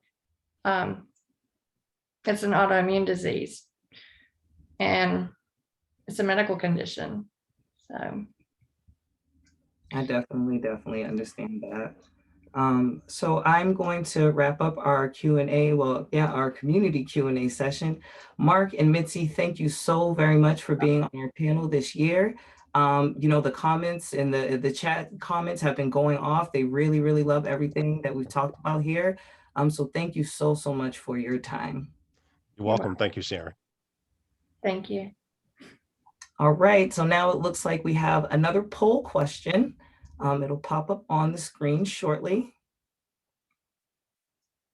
So this question is, at what age did your first vitiligo spot appear?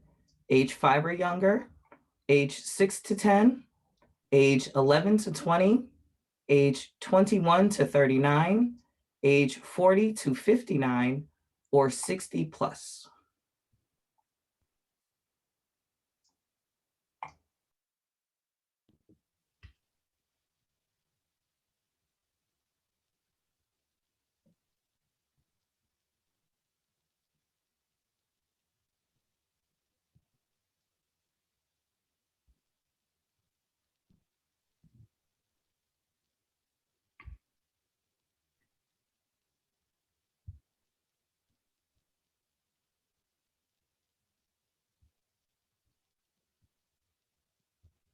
All right, we have the results of the poll. So it looks like 15% were 5 or younger, 10% were ages 6 to 10, 16% were ages 11 to 20, 28% were ages 21 to 39, 26% were ages 40 to 59, and 5% were 50 plus. Wow, that's a pretty interesting range as well. Okay. All right. So now it is my pleasure to introduce Dr. Huggins and Dr. Desai. A great meeting happened in March with the FDA to advocate for our needs and get our stories heard. So here to talk more about this event, talk more about this event and share a clip are Dr. Huggins, a dermatologist at Henry Ford Hospital, and Dr. Desai, founder and medical director of Innovative Dermatology in Dallas, Texas.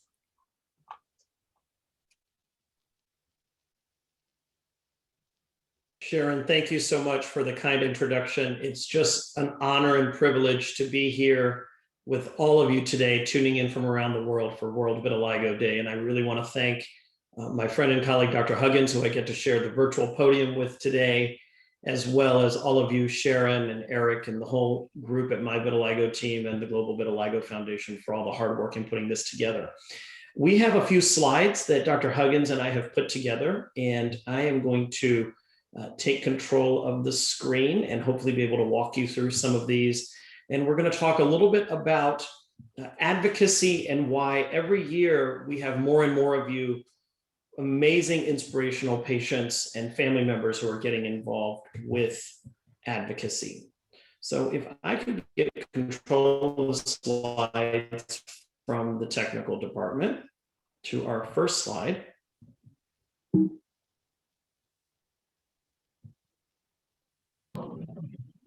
I'm showing your slides, so if you'd like to share your screen, feel free to start a screen share, or you can tell me when to advance the slides and I'll do it for you. Okay, great. If you want to go ahead and advance, that would be great. And then we'll get started. So you want the second slide now? Sure. Can we go back? This is actually not the first or the second slide. You're right. This is the first slide. There we go. Okay. That's the first slide, exactly. Thank you very much to our technical team. The joys of virtual meetings, I think, will never cease to amaze me. So again, I'm Seemal Desai. I'm the chair of the Global Vitiligo Foundation Advocacy Committee, as well as have the privilege to serve on the board of directors and in private and academic practice in Dallas, Texas. Please feel free to reach out for questions and comments to my friend, Dr. Huggins, or myself after this brief update at any time. I'm on Twitter and Instagram, and where we'd like to post lots of things on vitiligo and skin of color. Next slide, please.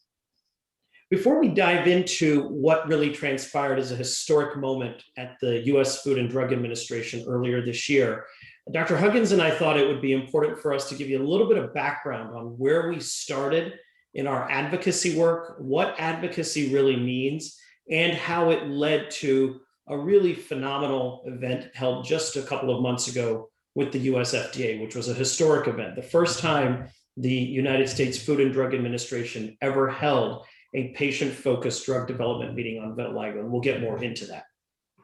But let me just take a step back and encourage all of you who are tuning in to reach out to us, to anyone on the physician side or on the patient side, or any board members or anyone in the group who have a passion and commitment to get involved in advocacy. And advocacy not only means legal change or regulation change, but advocacy also means everything that you as patients have been sharing in the previous session on the panel and what we've been talking about. Advocating for vitiligo as a disease, for better treatments, for better research, and for recognition of ourselves, both on the physician side, and most importantly for you as patients who have been dealing with vitiligo throughout your journey. And the Global Vitiligo Foundation Advocacy Committee is really there to help in multiple aspects of raising awareness for vitiligo with key stakeholders, both public, governmental, and private institutions. And we'll go through that in just a moment. The next slide, please. What I can update you on so far is that we've made lots of progress in our political work. And we know that in order to advance things such as research funding, we need more funding at levels such as the NIH on a federal level here in the US. We also need more recognition at the World Health Organization and with local governments in your countries, for those of you tuning in internationally. We also know that we need more access to medications and reducing the cost of treatments, even generic ointments that we prescribed that many years ago were fairly inexpensive. Costs of those have continued to skyrocket, especially through all of the healthcare challenges in the pandemic.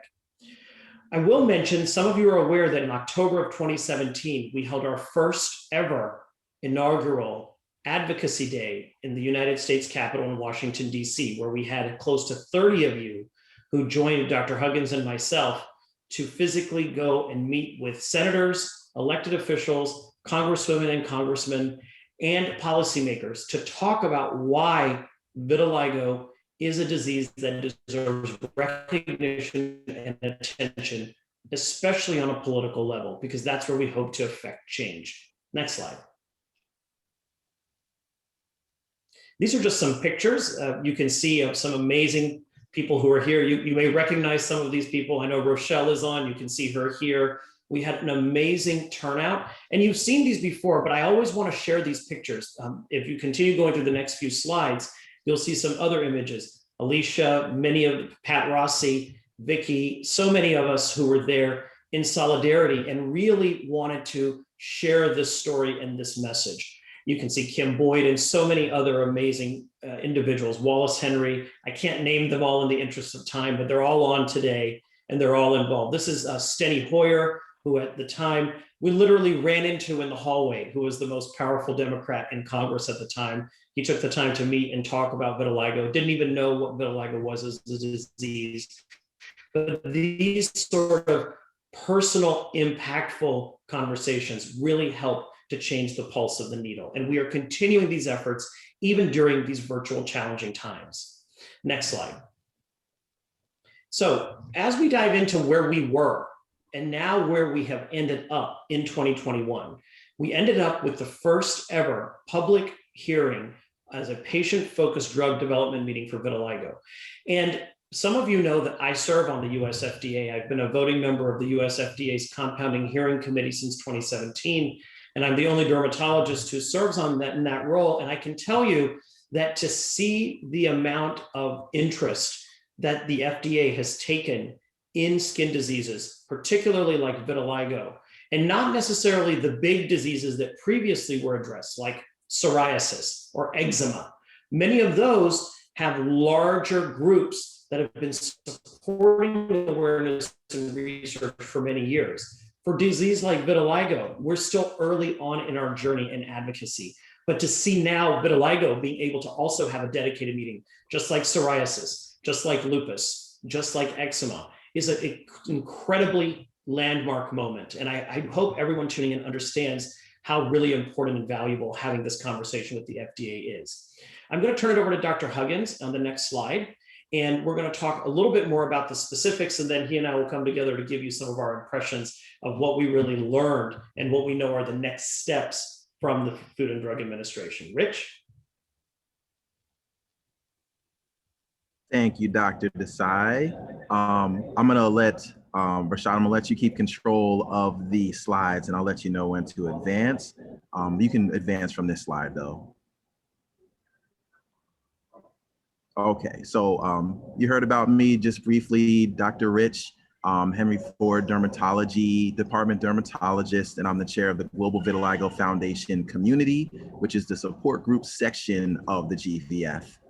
Feel free to email me for any questions about how to get involved with advocacy, with any of our support group work. Either myself or Dr. Desai, I'd be happy to help you with that. Next slide, please. All right, so as Dr. Desai clearly described, this FDA meeting called the Patient-Focused Drug Development Meeting was really a tremendous opportunity for us to spread awareness about vitiligo, as well as to supplement our advocacy efforts. So we want to take full advantage of this opportunity. In order to do that, we solicited input from organizations who had experience with these kind of meetings, like the National Psoriasis Foundation. We hired consultants with experience in these meetings. We really wanted to do our best to help the vitiligo community maximize the impact of this meeting.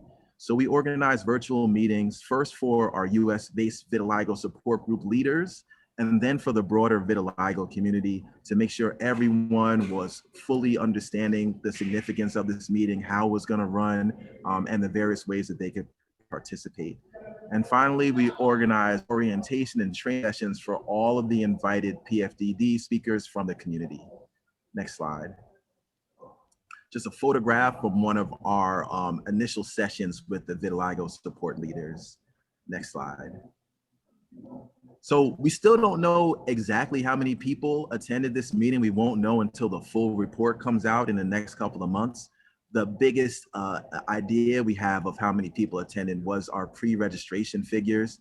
These figures are from a week before the meeting. So there were certainly way more pre-registrants than this. But a week before the meeting, we had more than 1,000 people who registered, including 700 or more individuals with vitiligo, and more than 300 physicians and members of industry also pre-registered. The highest attendance I've seen for any PFDD meeting was about 500. So assuming we had any significant proportion of these pre-registrants actually attend the meeting, we may have had not only the best attended skin associated PFDD meeting, we might have had the highest attended PFDD meeting of all time of any condition. So really, really impressive support. Next slide. Just a picture of one of our great panelists who was invited to speak at the session. Next slide. So the meeting took place on March 8th. It was a 4.5-hour meeting, but if you logged on, you know that it flew by. It felt like it was 30 minutes or an hour. The recording is available online. You can easily search for it by searching Vitiligo PFDD 2021. Also, after our presentation, you're gonna see a short video with some highlights from the meeting. It started off with the FDA members providing background on what PFDD meetings are and just some background information about vitiligo itself. We had more than 16 community members with vitiligo, as well as their loved ones who were invited to speak. And then we also had a good number of community members just call in during the meeting. We got to hear from a diverse group of individuals with vitiligo with various backgrounds, various perspectives. I think we did a great job of giving the FDA the full span of the vitiligo community and how they felt about what was being discussed. And sorry if I'm breaking up a little bit here. We also had several polls that were completed by individuals with vitiligo who logged on, and there was a docket for community members to submit written comments after the meeting, and that spanned 2 months following the meeting. The Global Vitiligo Foundation and AAD also sent comments that will be included in the final PFDD document. Next slide.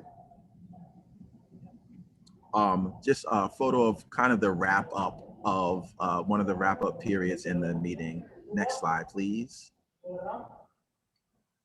So in general, the community members spoke about two things. One is what it was like to live with vitiligo, and the other was their experiences and thoughts on vitiligo treatments. They did an amazing job detailing the tremendously disruptive impact vitiligo can have on the lives of those who are affected. They spoke, unfortunately, kind of dishearteningly about the many disappointing encounters that they had with physicians who either didn't appreciate how impactful vitiligo could be psychologically. They kind of acted like it was just a cosmetic disease, and or they were not aware of available treatments for vitiligo. Next slide. The members who spoke at the meeting did a great job clarifying the many shortcomings and inconveniences of our current treatments. They detail the properties of future treatments that are most important to the members of our vitiligo community. And they even, in the end, indicated that even treatments that may have side effects should still be considered for the FDA for approval. Next slide. We've already had a number of really amazing results from this meeting. On the physician side, we certainly know that we need to educate our colleagues much better about the impact of vitiligo and about the treatments that are available. And then even though I've been involved in vitiligo support work for over 13 years, I still got a deeper understanding of the day-to-day impact of vitiligo and its treatments. And I'm sure everyone who attended who doesn't have vitiligo, got a similar education. We know that we need more numerous, more convenient, more effective, and longer lasting treatments, or better yet, a cure. The value of vitiligo support groups was really highlighted in this meeting. Support groups do a great job filling in the gaps for our physician colleagues who don't provide don't sympathize with their patients, who don't provide the education, who don't know about treatments. And then there's the day-to-day aspects of coping with vitiligo, like Sharon and the other panelists just spoke about, that physicians just aren't in position to address, especially during our short 15-minute office visits. We've seen both before, during, and after the meeting a tremendous increase in cohesiveness of the vitiligo community. And there's been a great rise in interest from pharmaceutical companies who are reaching directly out to the GVF Foundation, as well as directly to the vitiligo support groups. And then we'll wrap up as I pass the mic back to Dr. Desai, who will speak about some of the things that we're hoping to see in the future as a result of this meeting. And then again, we may have time to show a video highlighting some of the aspects of our meeting after that. Thank you very much, Dr. Huggins. And as Dr. Huggins said, this is really to have over 1,000 people pre-registered and write into the docket. And let me just quickly explain. When you write in a comment on the FDA's website, it becomes part of a public docket register, which means the FDA has to read each and every one of those comments, each and every one of those stories, each and every one of those scenarios. And those are so critically impactful and a key part of explaining the vitiligo journey to people who may not simply understand what it means. And as Dr. Huggins mentioned, our work in advocacy is still continuing to grow. We are planning our next Vitiligo Advocacy Day in Washington at the US Capitol post-pandemic. And depending on how things begin to progress as we navigate, hopefully the last few months of the pandemic, we may even have the opportunity to do a virtual fly-in. And that is what was described as having virtual meetings with the legislators and elected officials in Washington and at the state level, where we can meet via Zoom and interactive video conferencing to share these important messages. And many organizations within dermatology have already done that, and we're going to take advantage of every opportunity we can. So there's more to come. Thank you for your interest. Many of you have put in the comments that you're interested in getting involved.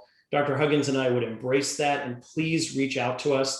Your voices are critical to sharing the story and to helping us continue to build awareness and recognition of much of the work that we need to do in vitiligo. Thanks for the opportunity for us to be here, and hopefully we can cue the video.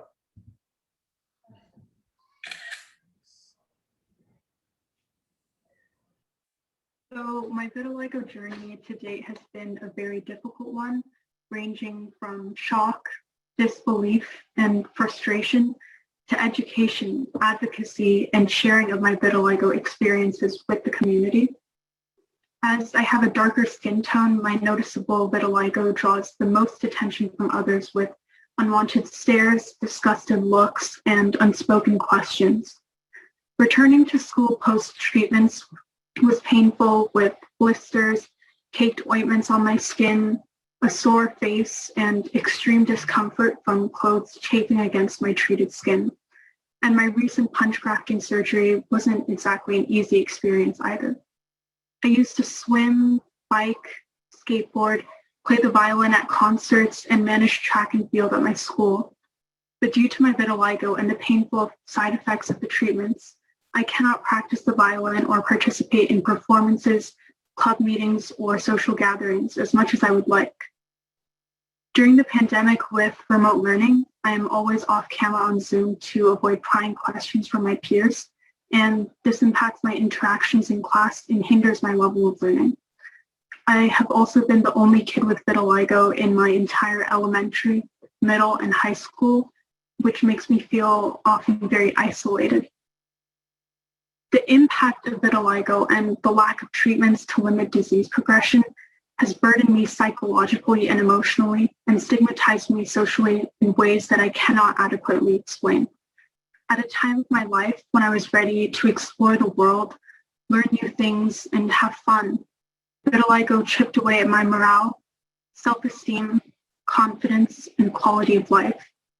I know I'm not alone in this journey and request the FDA to help advance better treatments and cure for this disease. Thank you. I'll share a quick story. I was on a plane. I was next to a guy. He seemed like he was doing very well. We had a good conversation. The plane's getting ready to land, and the guy says to me, if he says, no offense, but are you a black guy? Because if you're no longer black, then what are you? So I'll answer that question and ask it again. I'm a Black man who's had many attempts at trying to stay Black, honestly. And I tried everything that I could afford. I tried steroids, I tried inhibitors, I tried PUVA, I tried eczema laser. I tried every light treatment that was suggested to me by whatever doctor I could get in front of until I found the best doctor that I could find. I would love to have my face back. I was born a Black child. I'd like to die a Black man. I don't know if that's ever going to be possible for me.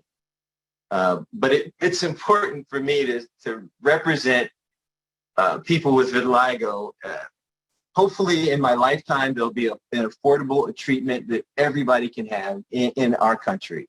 So I guess I will end by saying I believe in this process. I believe in the FDA, the doctors, the many support groups, including the one that I'm a part of, Be Strong, all of these support groups.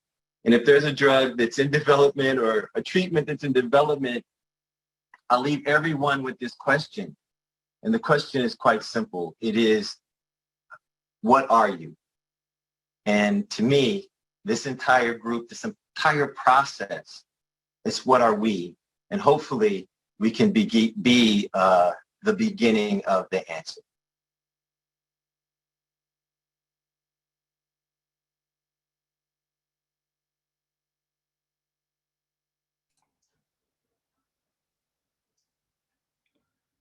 Thank you so much, Dr. Huggins, Dr. Desai, for your time and your wisdom, your education, and all of your efforts. Thank you so much.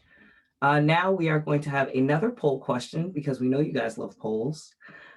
This one is, are you interested in trying treatments for vitiligo? Yes, if no side effects. Yes, even if minimal side effects. Yes, even if moderate side effects. No, or not sure.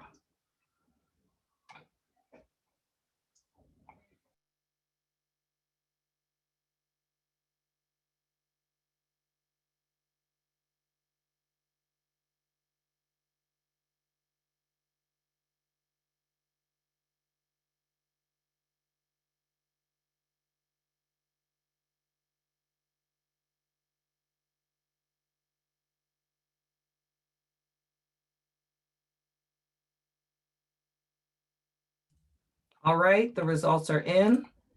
So yes, if no side effects, 23%. Yes, even if minimal side effects, 29%. Yes, even if moderate side effects, 20%.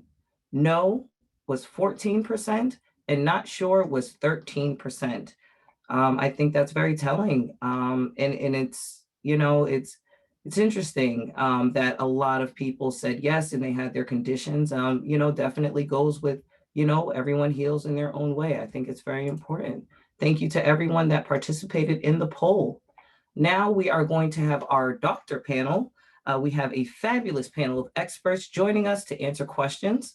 We have Dr. Harris, Director of the Vitiligo Clinic and Research Center at UMass Medical School here in Massachusetts, my home state. He will be moderating this panel. And this panel is featuring Dr. Ibulik, founder and director of the USC Skin of Color Center and Pigmentary Disorders Clinic, Dr. Pearl Grimes, director of the Vitiligo and Pigmentation Institute of Southern California, and Dr. Wong, director of phototherapy at UC Davis Health.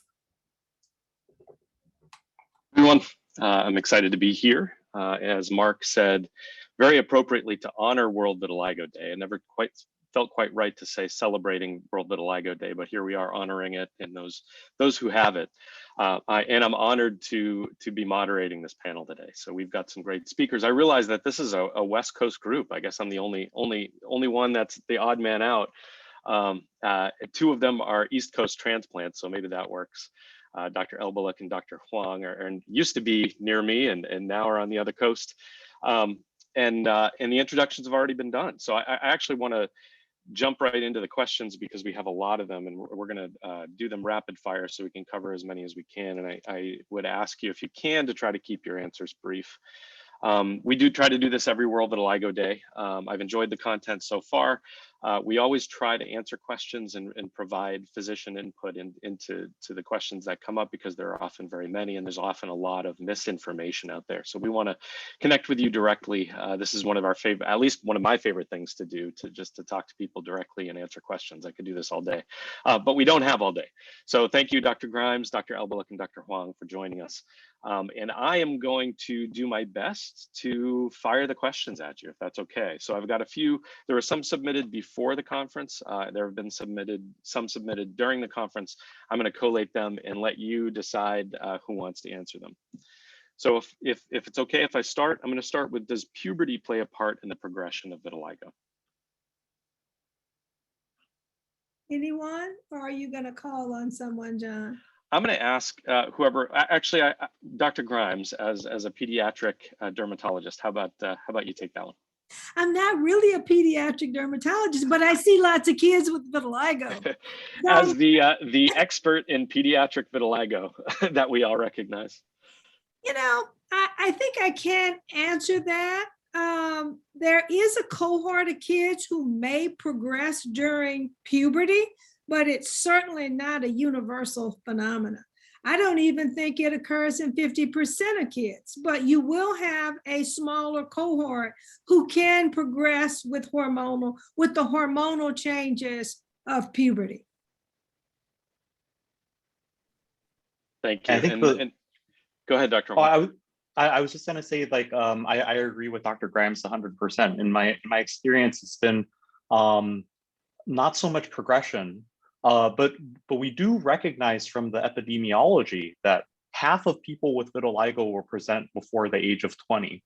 And when you look at the characteristics of the vitiligo that people have, it seems to be different a little bit. The folks who will have, there's at least some suggestions in larger cohorts that the folks with more associated autoimmune conditions, thyroid disease and whatnot, tend to be from the groups that present later after puberty. So I think there is a difference between the folks who develop their vitiligo earlier on versus those who develop it later in life. But the effect of puberty itself on the advancement of the vitiligo seems to be not a consistent effect. Yeah, I will just add to that. I mean, one of the things I always ask patients is if they noticed anything happening at the time of onset of their vitiligo. Were they going through any physical changes, emotional stress? Because we know that a lot of this sort of dysregulation that can happen to the body can be sort of the trigger for the onset of vitiligo in those who are genetically predisposed. So I think there is a small subset who could be the hormonal changes that they go through puberty may be the time when that vitiligo comes on, but I also have not seen it consistently. I only see a very small percentage of teens and children with vitiligo, and I don't know if it's ever been formally studied for us to really be able to make a more definitive statement about it. But yeah, I like the connection, Dr. Elbelick, to stress, because certainly different events in life, it may be the event itself, maybe the hormones. Sometimes we hear of pregnant women who are noticing advancement of vitiligo, or could it be the stress that's occurring during that time? And that was the second question. Go ahead, Dr. Grimes. Yeah, one quickie comment. You know, when you think of puberty, kids, if you look at their concern about vitiligo before puberty, as they age, I think kids become, in my experience, they become much more concerned. So let's say they get it at an earlier age, and then by puberty, their friends are querying them more. I think just as you mentioned, just the stress of having it when it hasn't been treated aggressively. So that's why I always advocate to parents, let's try to do what we can before this young person becomes much more cognizant of it, and it becomes much more of an issue in their lives, causing much more stress, which can exacerbate the disease. Yeah, that was question number 2, the role of stress in vitiligo. I think we addressed it. There definitely is a connection. We don't know exactly what that is or the mechanism behind it. How can we manage the growth of the spots? Dr. Huang, do you want to cover that? Yeah, so I think there are different approaches and depending on the situation. for spots that are more localized, it offers us the opportunity to kind of focus on those spots in particular. For people who have more widespread involvement across their bodies, then we have to think about treating across the entire body as well. I kind of break up the treatment, at least the standard treatments, into several groups. Skin-directed sort of topical therapies, which are like the creams and ointments that you put onto the skin. Phototherapy is a big pillar of the treatment of vitiligo and works both by suppressing that destruction of the melanocytes, as well as encouraging those new melanocytes to come back up. And then for those with rapidly developing vitiligo, there's a role for systemic therapies as well, namely systemic steroids. And then thankfully now there's this whole fourth category of investigational medicines that are available. And there's a whole bunch of different trials that are coming down the pipeline. Finally, for folks with like really stable vitiligo that's been there for a long time, surgical treatments are available as well. The idea being that once the immune part has been resolved, if the fundamental problem is that we don't have enough melanocytes in the area, we can borrow melanocytes from other normally pigmented parts of the body and replace them into the part that is missing it. So that those are sort of the menu of options that we consider when we're looking at any particular patient. Thank you. Dr. Elbalik, let's say your patients get great results from Dr. Huang's treatment. Is there a risk that vitiligo will come back? And what is that? Yeah, so unfortunately there is, I always tell patients, no matter how successful we are at gaining repigmentation back, because they are genetically predisposed to vitiligo, there's always the chance that they could depigment again. And it could be in the same spots where they previously had vitiligo, and it could be in new spots. And so even for my patients who fully repigment, I still actually see them every couple months just to kind of make sure that they're maintaining. And if we ever see any signs of disease activity, and we sort of jump onto treatment very proactively as soon as we can. And from some of the great research that your team has done, Dr. Harris, we know that there may be an immune-based mechanism by which vitiligo is recurring in some of those same spots again. So, yeah, thank you. Dr. Grimes, complications from COVID vaccine or COVID itself, any thoughts about the pandemic and vitiligo? John, I was anticipating that question today. I know you were. The COVID vaccine is interesting. First and foremost, I am a proponent of patients being vaccinated. I think in general, overall, if you look at the benefits of the vaccines, they substantially outweigh the risk of the vaccines. I want to make that very clear. Now, having said that, have I seen patients whose vitiligo is exacerbated by the vaccine? Yes, I have. We really have a series now, and it's interesting. I'm seeing vitiligo patients who will come in with these drug-like eruptions a week, 2 weeks after they get vaccinated. And then there's another group who will come in and they will tell me, Dr. Grimes, I just got vaccinated. In the last month, my vitiligo is going insane. And so I just try to get them calm. I will become more aggressive in treating them, because I think that if we can look at therapies, they may even need some steroids to calm down the immune activation. But to again answer your question, I think there is a small cohort of patients who will have vaccine side effects, but everyone should still get vaccinated. Yeah, we can control it. We have lots of ideas and lots of medicines that we can use to control it. So very good. Thanks, Dr. Grimes. Dr. Huang, genetics of vitiligo, is it passed on to children? Yeah, so I think there's been a lot of work in the genetic space to understand that question. And I think there is a genetic component to this. The way that when this arises in the clinic, the way that I answer this to my patients is in the background, just like general population, doesn't matter where you're from in the world, everywhere in the world, about 1 to 2% of people will have vitiligo. If you have a first-degree relative mother, father, brother, sister, it goes up to about 6% risk of vitiligo. Even when you look at identical twins, that only bumps up the risk to 26, 27%. And so when you look at those numbers, the more closely related you are to someone genetically, the greater your risk of it is to get vitiligo. That's absolutely true. But as reassurance for my patients, I always try to flip the numbers around just to say, okay, say you have vitiligo and you're considering having a family and starting a family, what is the risk to your children? 94% chance they will not have this be a part of their lives. You can't get better odds in Vegas for anything. And so while there is a strong genetic component, it's not the only thing that drives vitiligo. And in fact, there are other factors that are even more important that we're just starting to understand. There was a question about uncovered medications, and we do see from state to state that can be very different whether insurance companies cover treatment for vitiligo. And just to say briefly that we started a campaign here in Massachusetts with a Harvard law professor and our group and a bunch of med students and a bunch of law students to take on an insurer that refused to cover vitiligo treatments, and we won. So the CEO of the company decided to start covering vitiligo treatments, and so this is 1 out of 1, and we're starting to work on spreading that to other states around the country. So if you're having trouble, we're working on it. The GVF is working hard on this with a lot of help from a lot of people.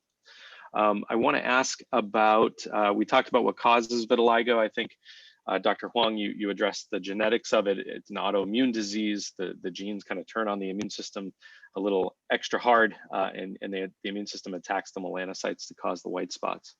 Some of these questions I'm going to let Dr. Pandya address, as he's going to follow us with a talk about clinical trials that are coming, including the use of JAK inhibitors, new treatments that are coming, recent advances in the treatment. So Dr. Pandya, will kick that over to you. Dr. Elbalak, how about a specific diet for vitiligo? Sorry, I was on mute. This is a really popular question. People always want to know about diets and vitamins and supplementation.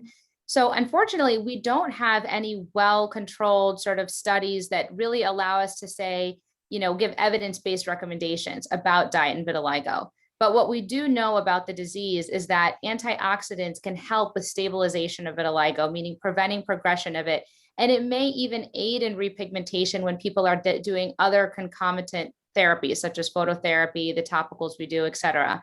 So based on what we know, I think there is a role for antioxidants, both in diet and as supplements in vitamins, adjunctively, to be done in addition to sort of the gold standard treatments that we do for vitiligo. I know in the chat, I saw somebody asking specifically about gluten-free diets, and I've had patients who've come in already having tried that.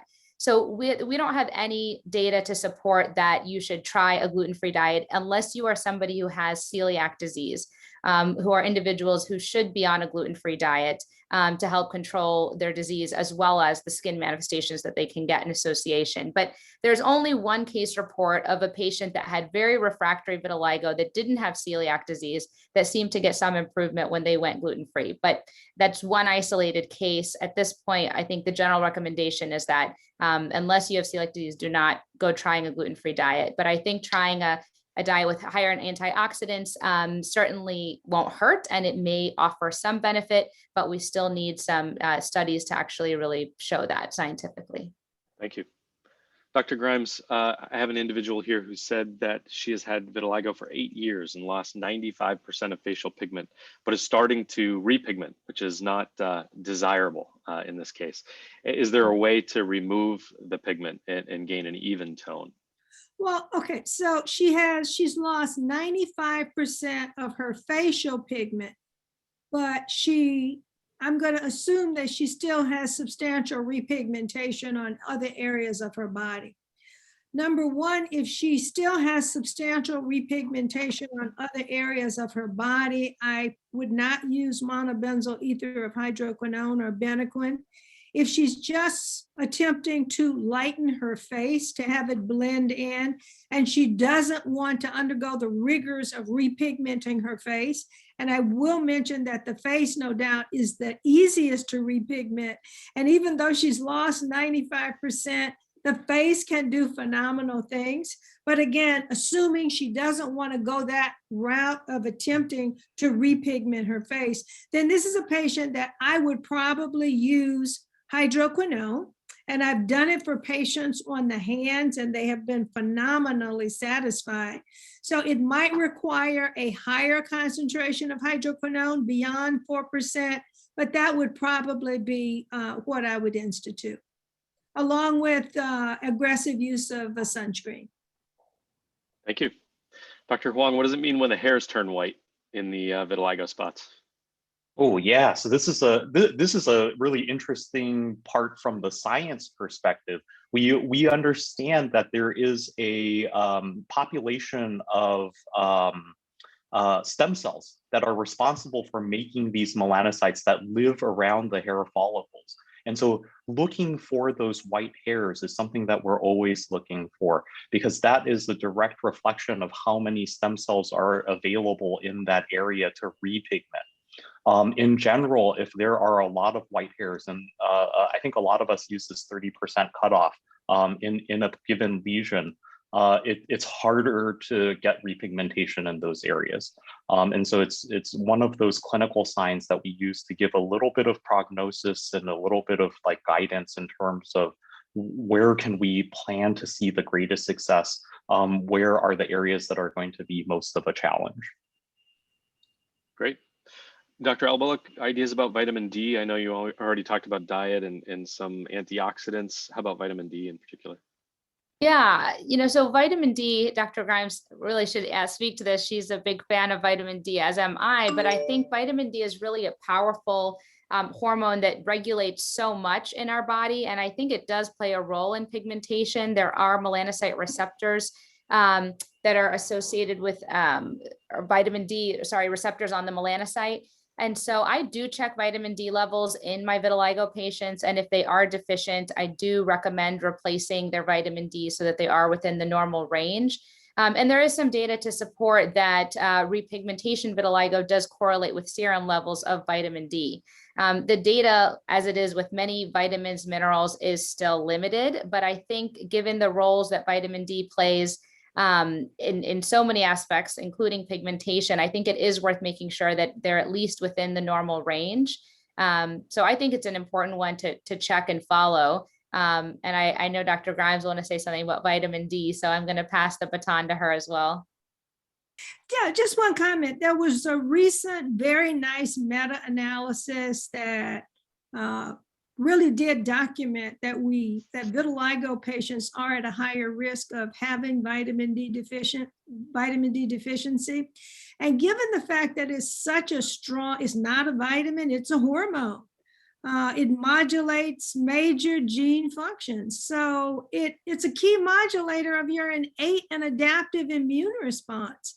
So I just think when we think of supplements, in the least, we should really be certain that our patients have healthy vitamin D levels. And if you don't want to check it, if you empirically have a patient take 2,000 international units of vitamin D, that's better than not addressing it at all. Thank you. Yeah, vitamin D is important for everyone. Dr. Huang, how about the safety of our treatments? The specific question was around PUVA or Sorolin plus UVA, but we should talk about UVB and then anything else you want to add. And this will, I think, be our last question. I'll ask for final thoughts after this. Sure. Yeah. So in general, safety profiles for the treatments that we recommend are very, very good. Speaking to PUVA in particular, there is a safety concern there in the sense that the Sorolins that is part of the PUVA treatment is known to predispose people to developing skin cancers down the line.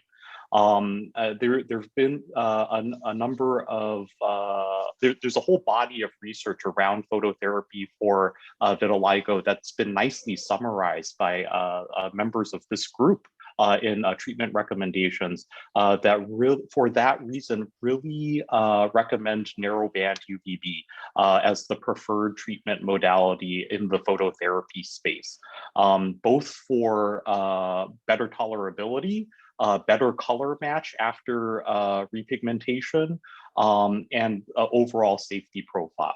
In general, PUVA, most of us will kind of think of it as lifetime maximum of 200 treatments if we're going to be going that direction.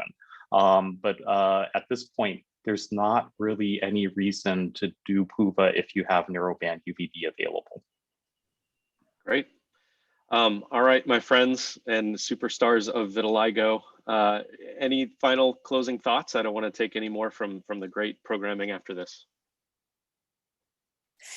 I would just like to emphasize, John, that, Amit's going to talk about new treatments, and it really is an exciting time for patients with vitiligo when we have multiple new drugs in development.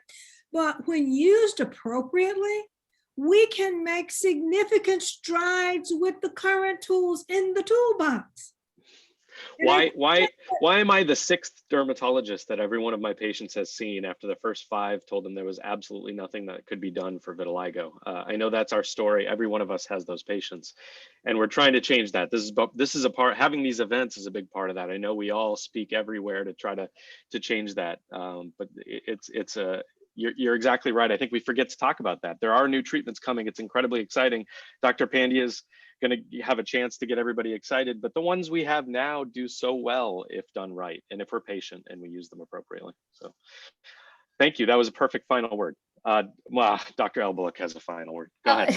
Sorry, John. No, I was just gonna add really quick. I think what happens way too often is that people see dermatologist and they're given something to try, especially just one cream that they'll do for a couple weeks, and they don't respond, and then that's considered a failure to therapy. And they come in to your office, and I similarly see people who've seen multiple people, and they'll say they failed treatment to things. So I think redefining what truly failure to therapy is and really discussing combination therapy is so key for the success of what Dr. Grimes is referring to with really using what we have. And just agree with what's been said about it's also very exciting to have new things on the horizon for that cohort that aren't responding to the traditional therapies. Absolutely. All right. Thank you all. We will pass to Dr. Pandya. Thank you.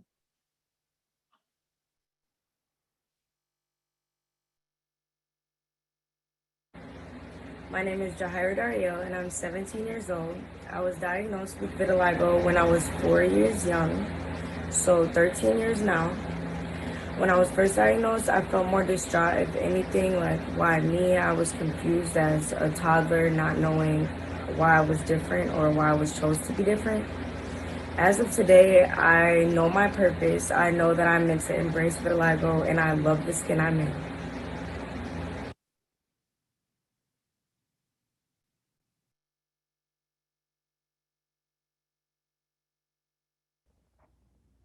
Hi, I'm Bella. I'm 16 years old and I've had vitiligo for 3 years.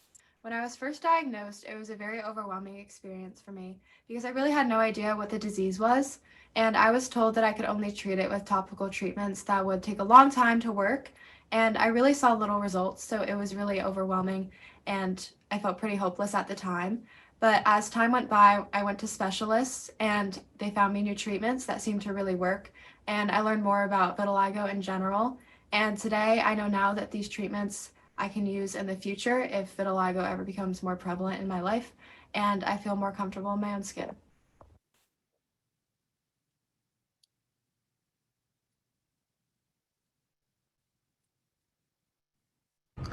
Hi, my name is Derek Brinkman. I was diagnosed with vitiligo when I was 12, between my 6th and 7th grade years. Living with vitiligo, I don't see any problem with it. I'm actually used to my vitiligo. It's a part of me. Actually, I love my vitiligo. And for those who are recently diagnosed with vitiligo, just know that there's a whole community that loves you, supports you, and is backing you up.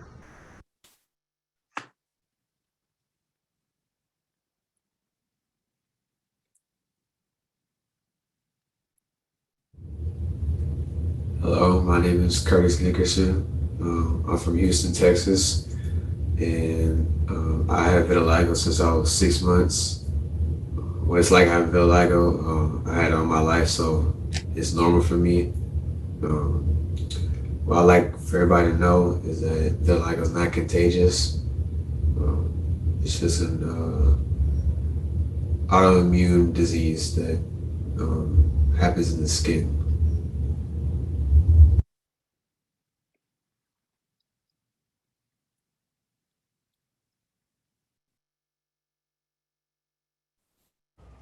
Hello, my name is Priyanka Francis, and I have had vitiligo for 3.5 years.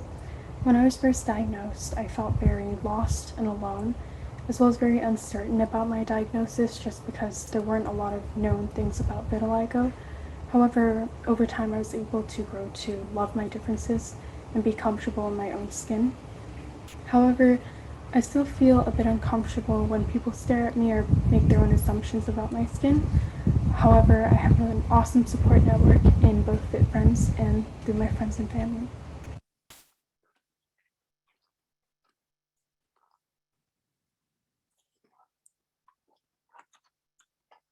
My name is Isabella Castro. I'm 14 years old. I have had vitiligo since I was 3. I was too young to remember how I felt, but now I have learned to love my vitiligo.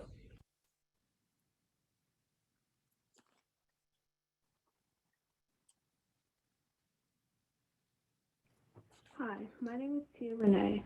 I've had vitiligo since I was 7 years old and now I'm 12.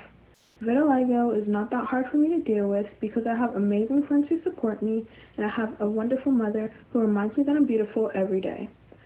To anyone who has vitiligo and is struggling and thinks they're ugly, I just want to remind you that you're beautiful just the way you are.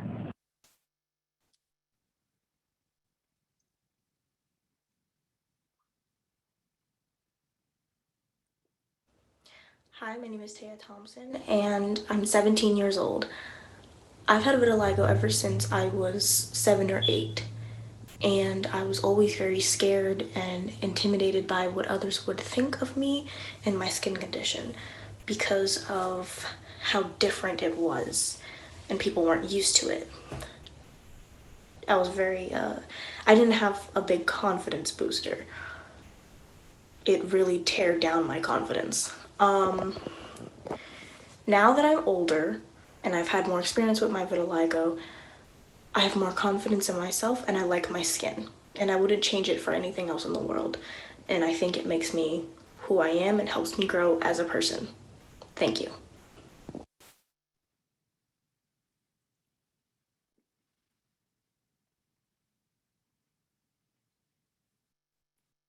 Hi, my name is Lydia Black and I'm 14 years old.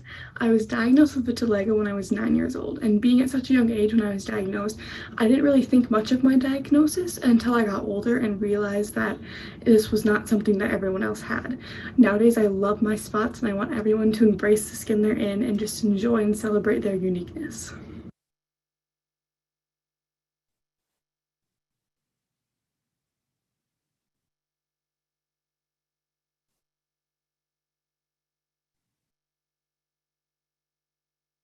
And now Dr. Pandya will talk about the clinical trial.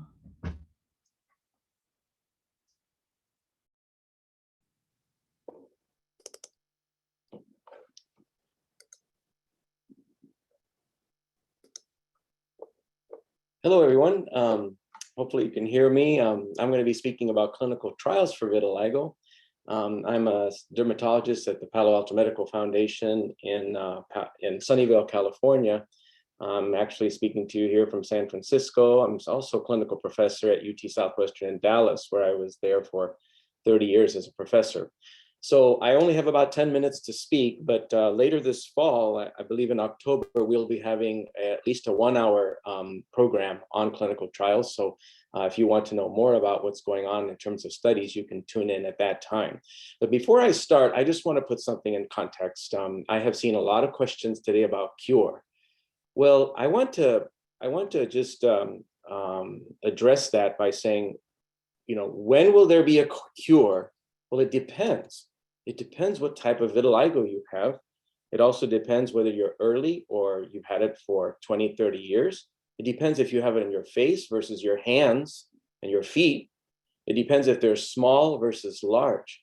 So guess what? If you have a small spot on your face and your hairs are still black, the tiny hairs on your face, and you have a small spot and you come see the dermatologist early, we can actually cure it. But if you have lesions that are large in areas where there are no hairs, such as the fingers and the toes, we still don't have that cure. And I want to kind of correlate it to a forest. Suppose there was a grove of trees and there was a forest fire. And part of that forest was burned down and the firemen stopped it. Guess what? You just cured the fire, but now you have damage. So what are you going to do to try to bring that damage back? You have to plant new trees. Well, that's our challenge in vitiligo. The immune system comes and kills the melanocytes, and we can stop that immune system attack with the trials I'm about to tell you about. But there's damage that's already is already there on your hands, for example. Our challenge is getting the melanocytes back on the hands and in areas where you have totally white hairs. So that's the challenge for the cure. So I'm about to tell you about trials that are very exciting that stop the fire, that stop the aggressive progression of vitiligo. And then in the future, I'm hoping that we can talk about how to get those new trees planted, those new melanocytes in there. All right, these are my disclosures. It's a very exciting time for me in my 30 years of being a dermatologist. I have been so inspired by all of your speeches, your talks today, and how brave. It's just amazing to me every day when I speak to my patients and see people like many of you who have spoken, just to see how you are just with the inspirational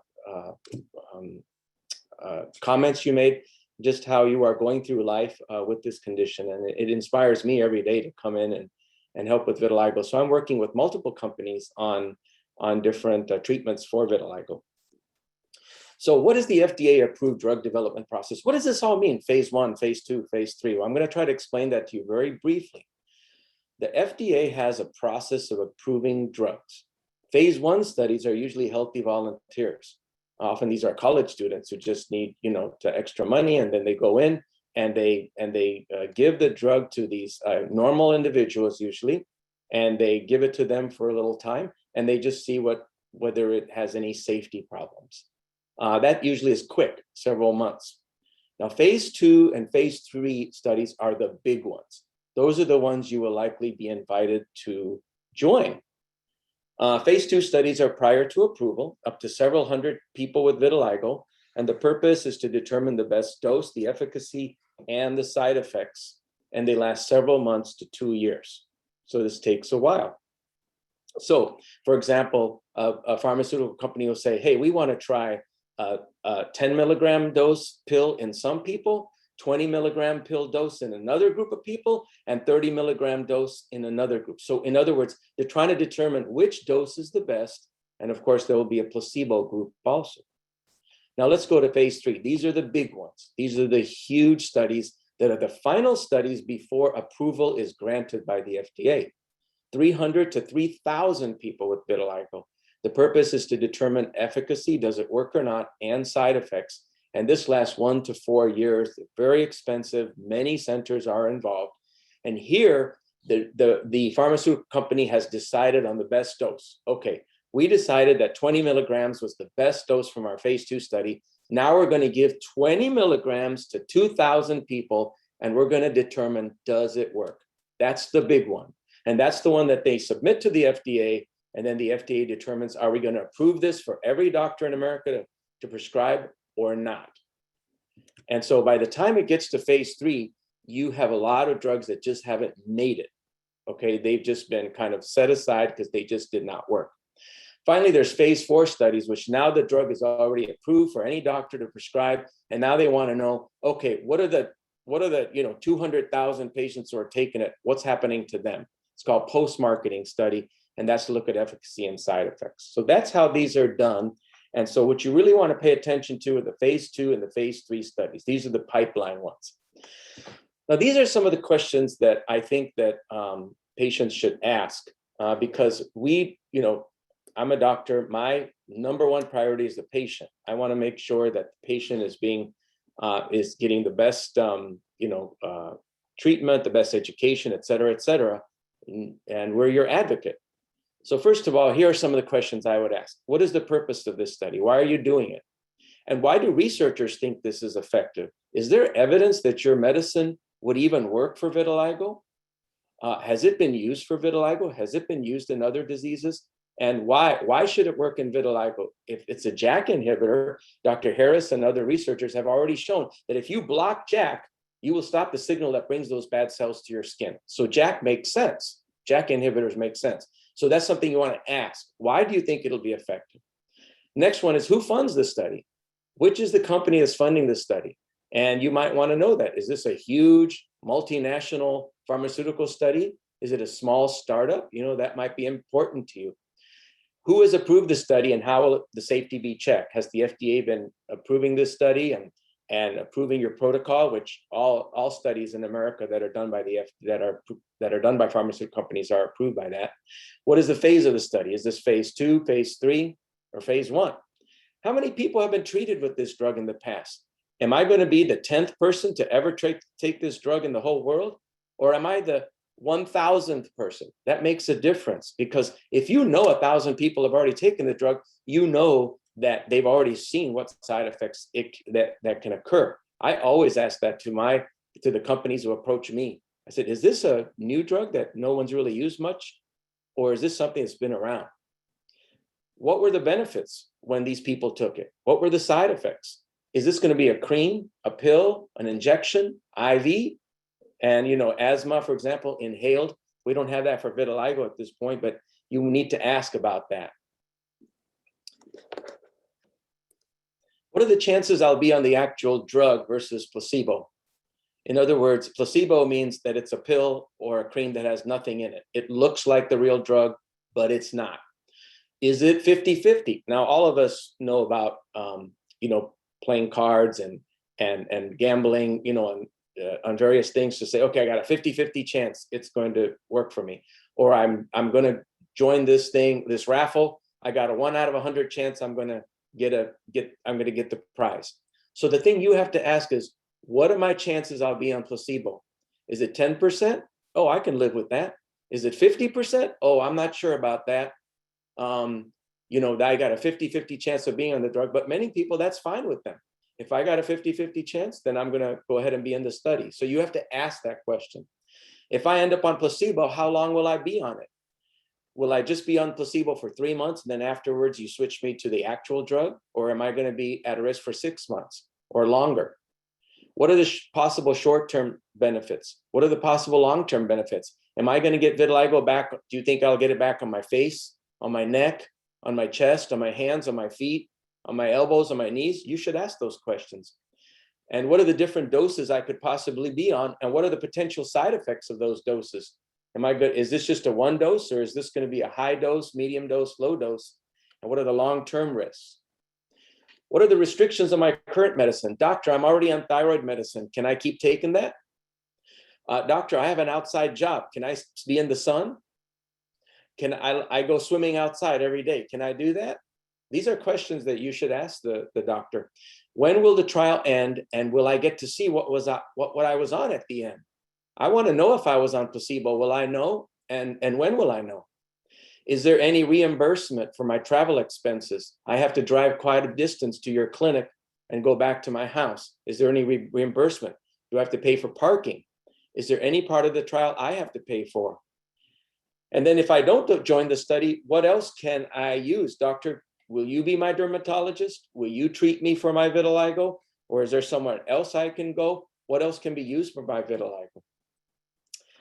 All right, so you can get you can get these questions at clinical trials, the FDA.gov, patients, clinical trials, what patients need to know. You can go to that website and you can learn about the questions you should ask the doctors. All right, the next thing I'm going to do is I'm going to go over the clinical trials that are going on right now in the United States. But I'm going to show you how you can look it up. If you go to clinicaltrials.gov on the internet and you type in vitiligo, look what I found, 160 studies, 160 studies. Now, some of these are in other countries that you may not have access to. Some of them may be completed or unknown, but there are some that are recruiting, and you may qualify for those. And so that's how you find out which trials are recruiting.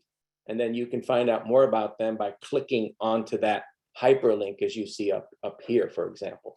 160 studies, but in reality, I'm going to go over the ones that are recruiting for large numbers of patients by pharmaceutical companies right now. All right, there have been a couple of trials that are recently concluded. One is the ruxolitinib cream by Incyte. You may have heard of that. That one's been concluded. Excellent results. I don't have time to go over that.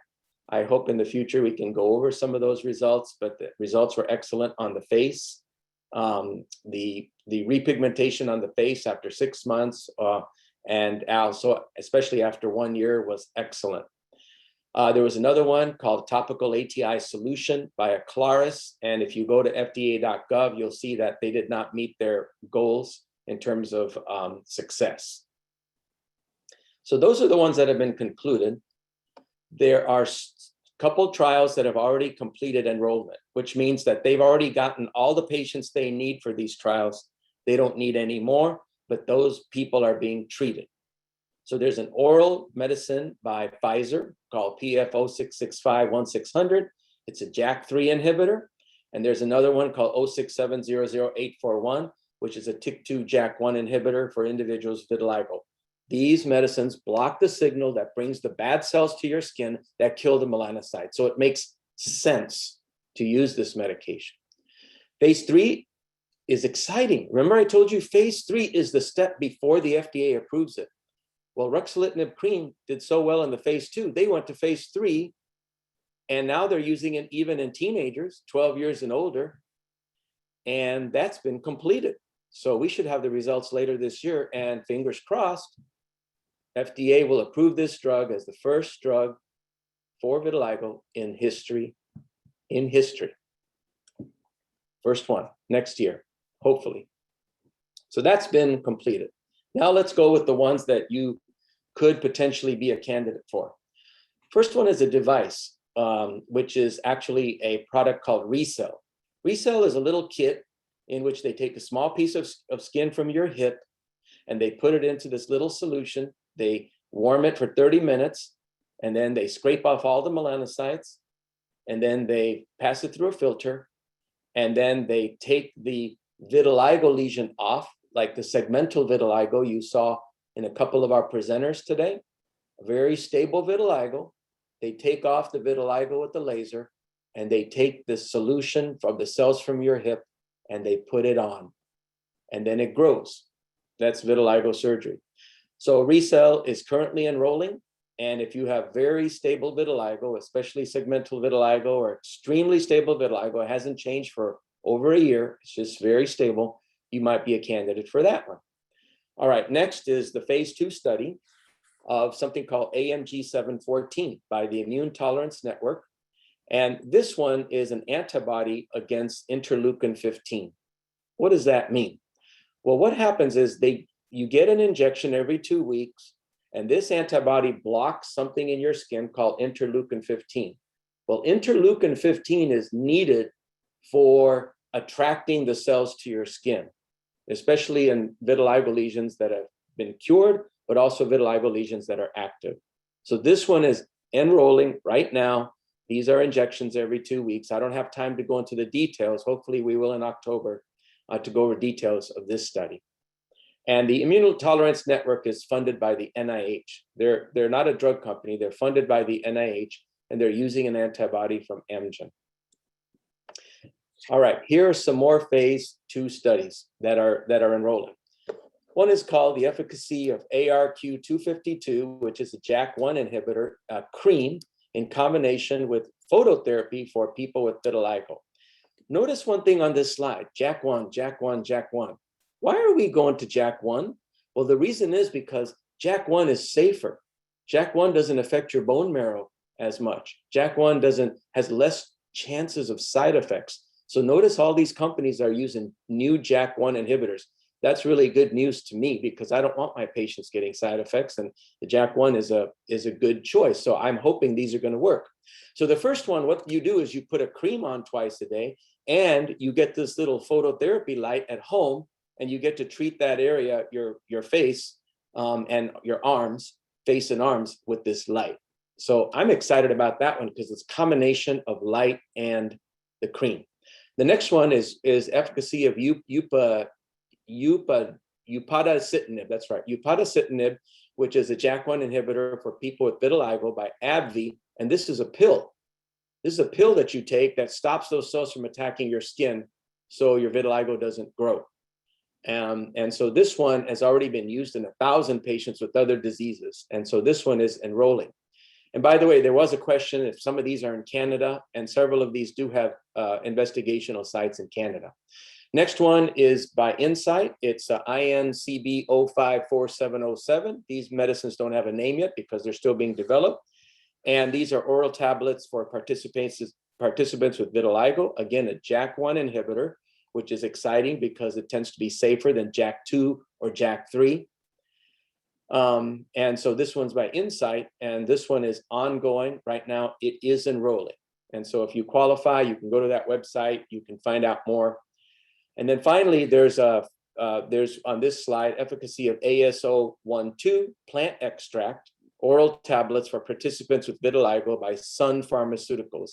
And so this is a plant extract that's shown some benefit for vitiligo in some small studies. And so this one is also enrolling. All right, so to summarize, I'm sorry I don't have that much time today to discuss this, but recent discoveries have led to several new treatment strategies for vitiligo. It's an exciting time, and these treatment strategies do make sense, especially the JAK inhibitor studies for active advancing vitiligo. Multiple phase 2 and phase 3 clinical trials are underway or recently completed. There are many studies being planned for the future. And as you saw, I'm a consultant for all these companies, and I'm helping them develop the protocols to make sure that these are good protocols with good outcome measures, good measuring, good safety for patients. And so prepare yourself with questions when inquiring about a trial. And more information can be found at the following websites: clinicaltrials.gov, globalvitiligofoundation.org, myvitiligoteam.com, and the websites for individual studies. So I will leave you with acknowledgement for the fact that this is a village. This village has helped me personally in my calling to help people with pigmentary disorders, particularly vitiligo. And there are many more people than even on this slide that I have to thank, but especially my patients for helping me learn more about vitiligo and working with you to try to find a cure and find better treatments for it. So I will stop right there, and thank you for your attention. I'll stop sharing here.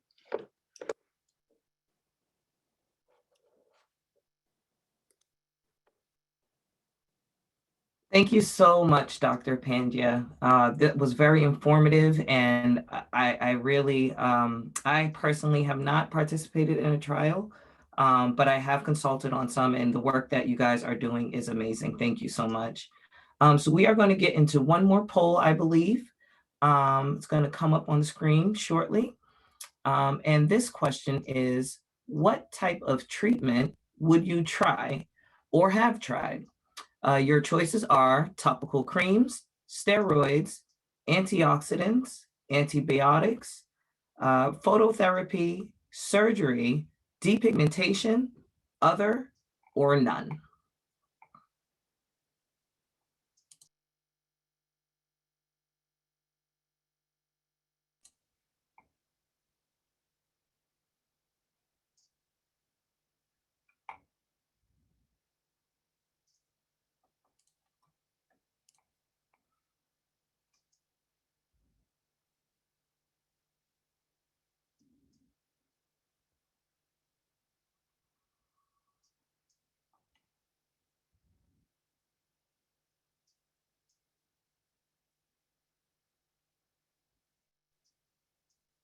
All right, so we have the result of the polls.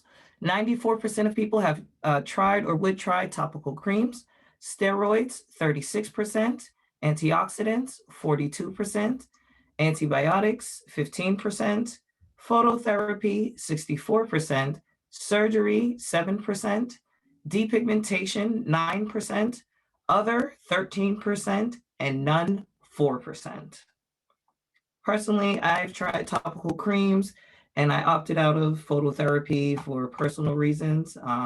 Again, everyone heals in their own way. I just want to reiterate that. So we are going to move into the arts of vitiligo. There are so many great things being done by people living with vitiligo, inspiring others and spreading awareness. We will see a compilation of authors who have written books inspired by their journeys, music videos, and a documentary in the making.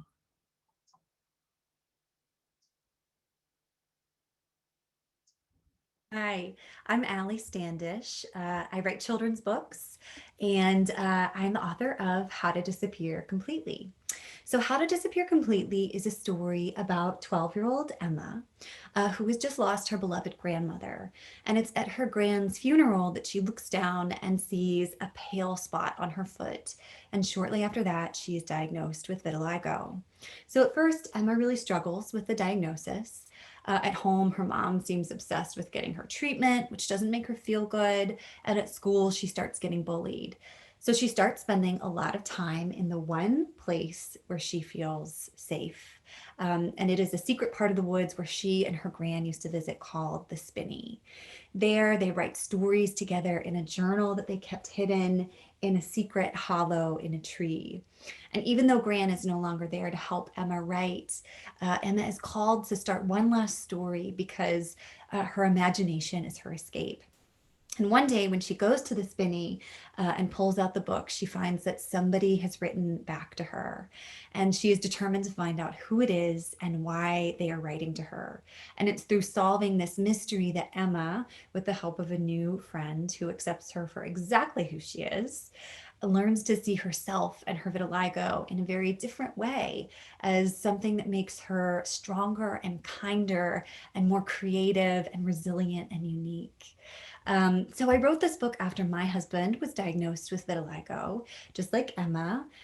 He was having a really hard time with his diagnosis at first, and I knew that our children would also be at increased odds to develop vitiligo one day too. So I wanted there to be a book for them and for anyone out there who is experiencing the highs and the lows of vitiligo to know that they aren't alone, that they and you have got this. So How to Disappear Completely is available in hardback and paperback wherever books are sold. You can order it online or through your local indie bookstore, and you can find me online at alliestandish.com. Thank you.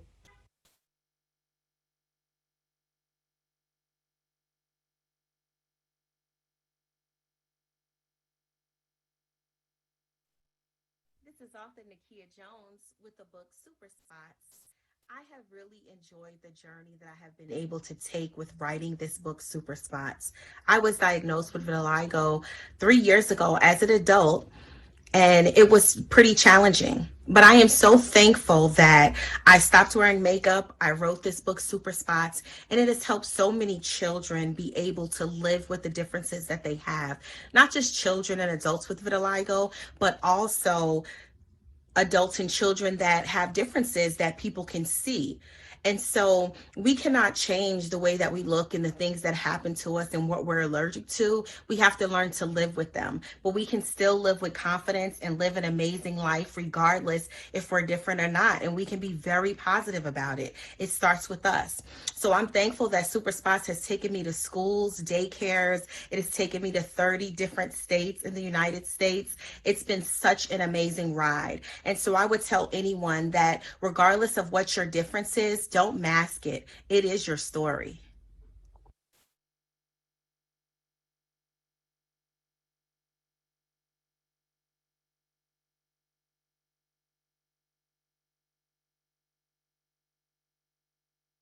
Phyllis Gilmer here. Greetings, everyone, on this wonderful World Vitiligo Day celebration. The name of my book is Skin Deep, A Child's Story, and it centers around Phoebe, who has no vitiligo. I was inspired to write the book to give those without vitiligo a sense of what it would be like to be ostracized, banished, teased, or bullied. In the book, beautiful people equal those with vitiligo. Vitiligo, no vitiligo. Phoebe learns from someone very near and dear to her how to deal with her plainness. She learns how to rebuild her self-esteem and self-confidence with her lack of spots. She becomes accepted by her peers. They all join hands and play games. The ultimate message in my book, we are all the same. Beauty's only skin deep, and it really doesn't matter if you have spots or not. Softcover copies of the book are available through Amazon. Google my book, Skin Deep, and you can find it there with the price. Hard copies are available from me, the author, for $12. I can be reached through my website. My email address is phyllisrides@yahoo.com or my cell phone, 248-459-1311 if you'd like a copy. Thank you and enjoy this wonderful World Vitiligo Day celebration. Bye-bye.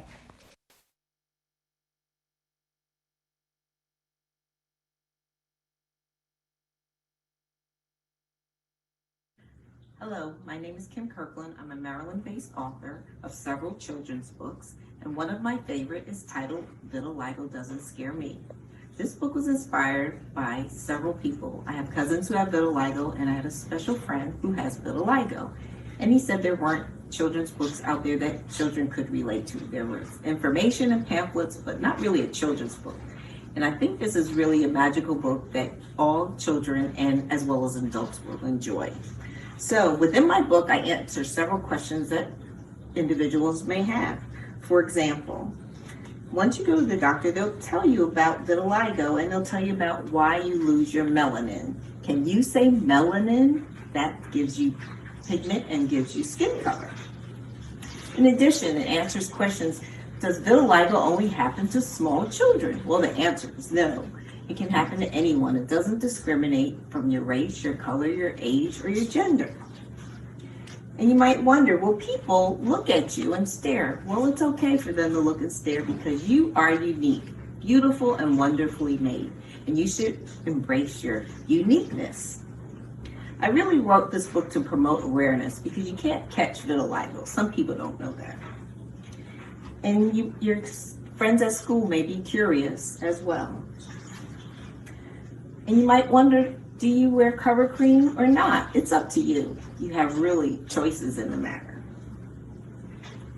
And you'll see other vitiligans as well. There's many people out there with vitiligo, and they're beautiful and wonderfully made. So what do you think Chris' friends think? Well, you'll just have to read the book to find out. I encourage you to pick up the book at Amazon.com or on my website, KimKirkland.com. Leave me a note. Several children send me pictures of themselves holding my book, and that really makes me happy that they are enjoying the book as well. I hope to hear from you soon. Thanks, and have a great day.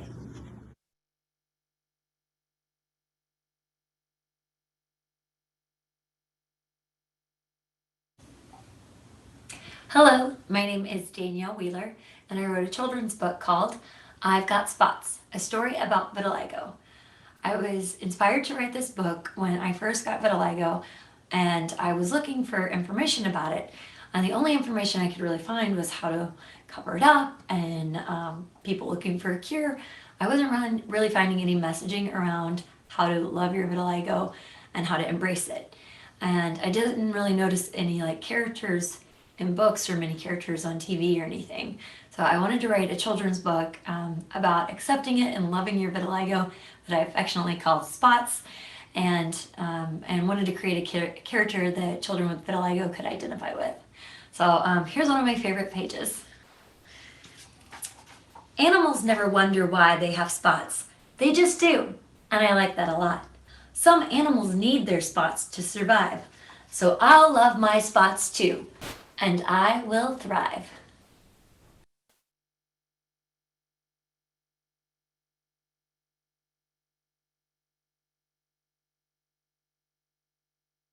Hello world, I am Two-Tone Johnson. I created a beautiful song and video. I created the song and the video to give our people hope and inspiration, dealing with the daily challenges that Vitiligo presents. I created a song because I just wanted people to love themselves and be beautiful and just learn to accept themselves and be them, be you, be exactly who God made you, which was a beautiful person. The song is out on all platforms. All you gotta do is search 2WOTONE on all platforms, Two-Tone, and look for the butterfly. Click the butterfly and you can get the song.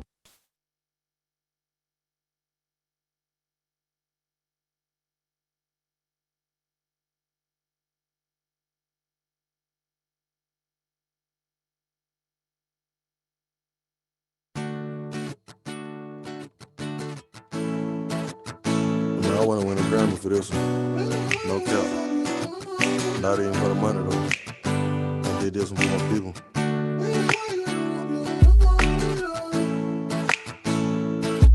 I love you.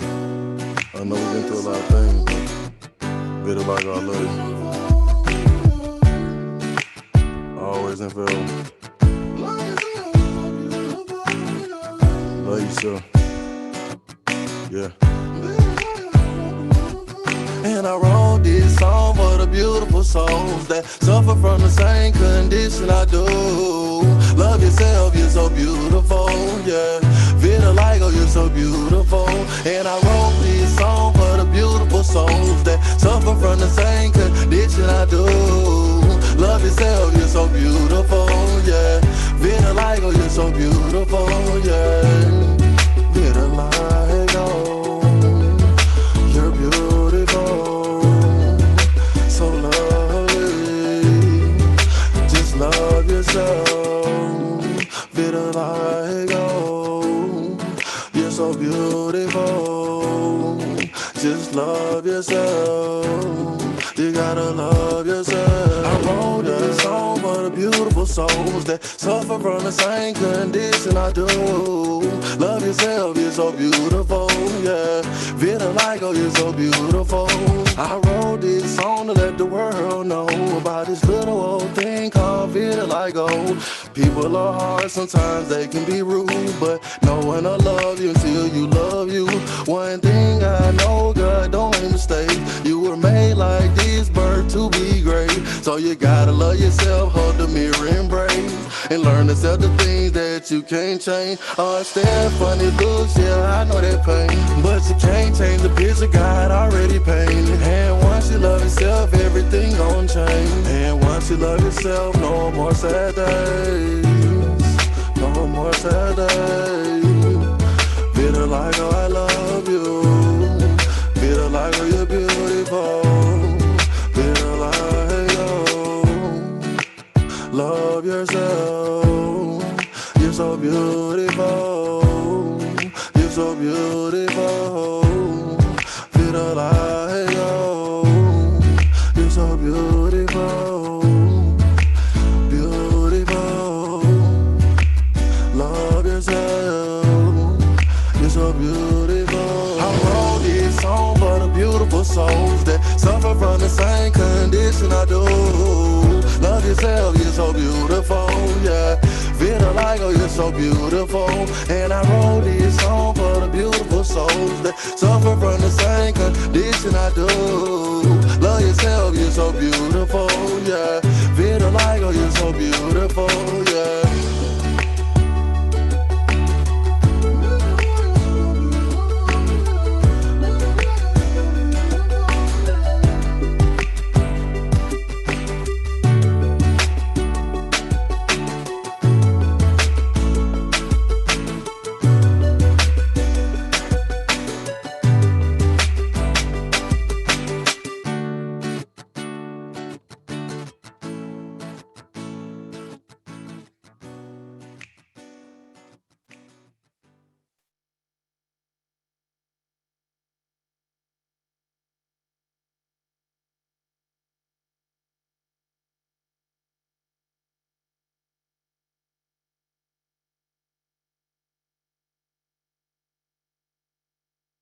Hi, I'm Tonya McGrath, producer and director of the upcoming film project, More Than Our Skin.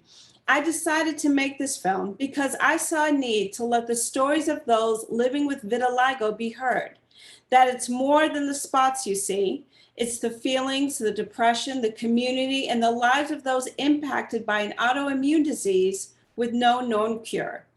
More Than Our Skin plans to tell the stories of a diverse cast of people who are willing to share their journeys, many for the first time, as they make positive steps to bring understanding, inclusivity, and acceptance to this widely misunderstood disease.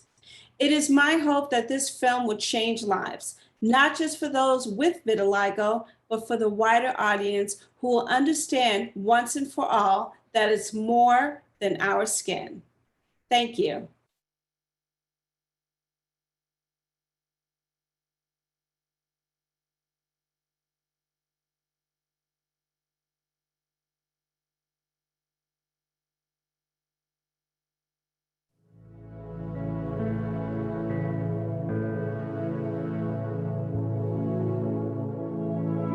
Without my makeup, I would never open my front door for fear of what my neighbors would see and what they would say. It doesn't look that bad.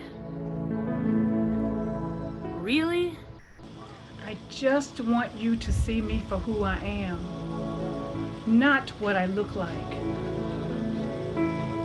For most people, vitiligo is unknown because most people will never have to live with it. We see them and we think, what's wrong with her? Or worse, even feel, I hope she doesn't touch me. For years, I struggled with self-acceptance and the effect others perceived of me. What's wrong with her? Is she white? Can I catch it? It's the voices behind these beautiful faces that tell the real story of what it's like living with vitiligo. From depression to worse, suicide. It's the pain of looking and feeling different from a disease with no cure and very little advocacy. It's important that our stories be told. That our truth be shared. And our voices be heard. We invite you to become a part of our lives for just a moment, so that you can understand that what we look like, that has never defined who we are. More Than Our Skin will sound the alarm to the silent tears, unveil the masks of the forced smiles in the face of ignorance and hate, and will hopefully allow you, the viewer, to see through their eyes the pain, the journey, the strength, and the pride, knowing it's more, more, more, more, more than our skin.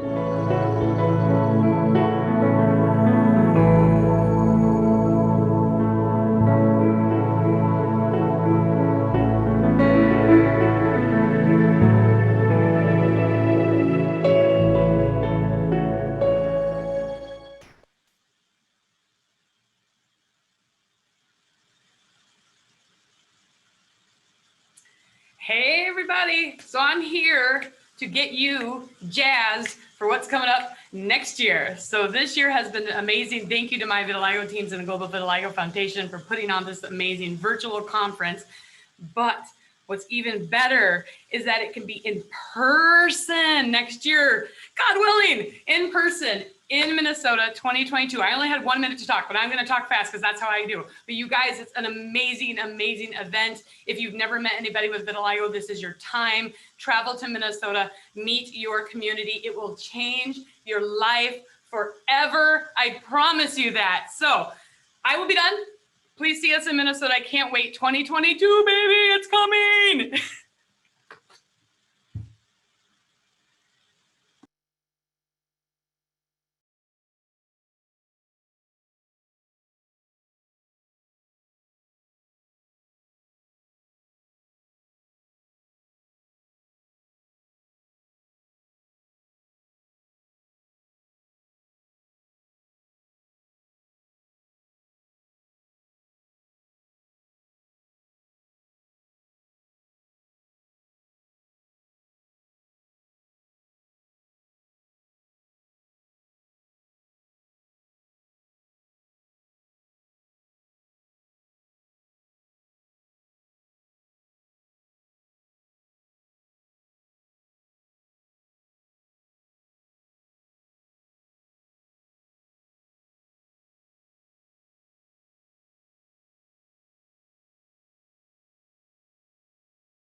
Thank you so much for that, Alicia. I am so very much looking forward to 2022. I hope I get to see and meet everyone in person.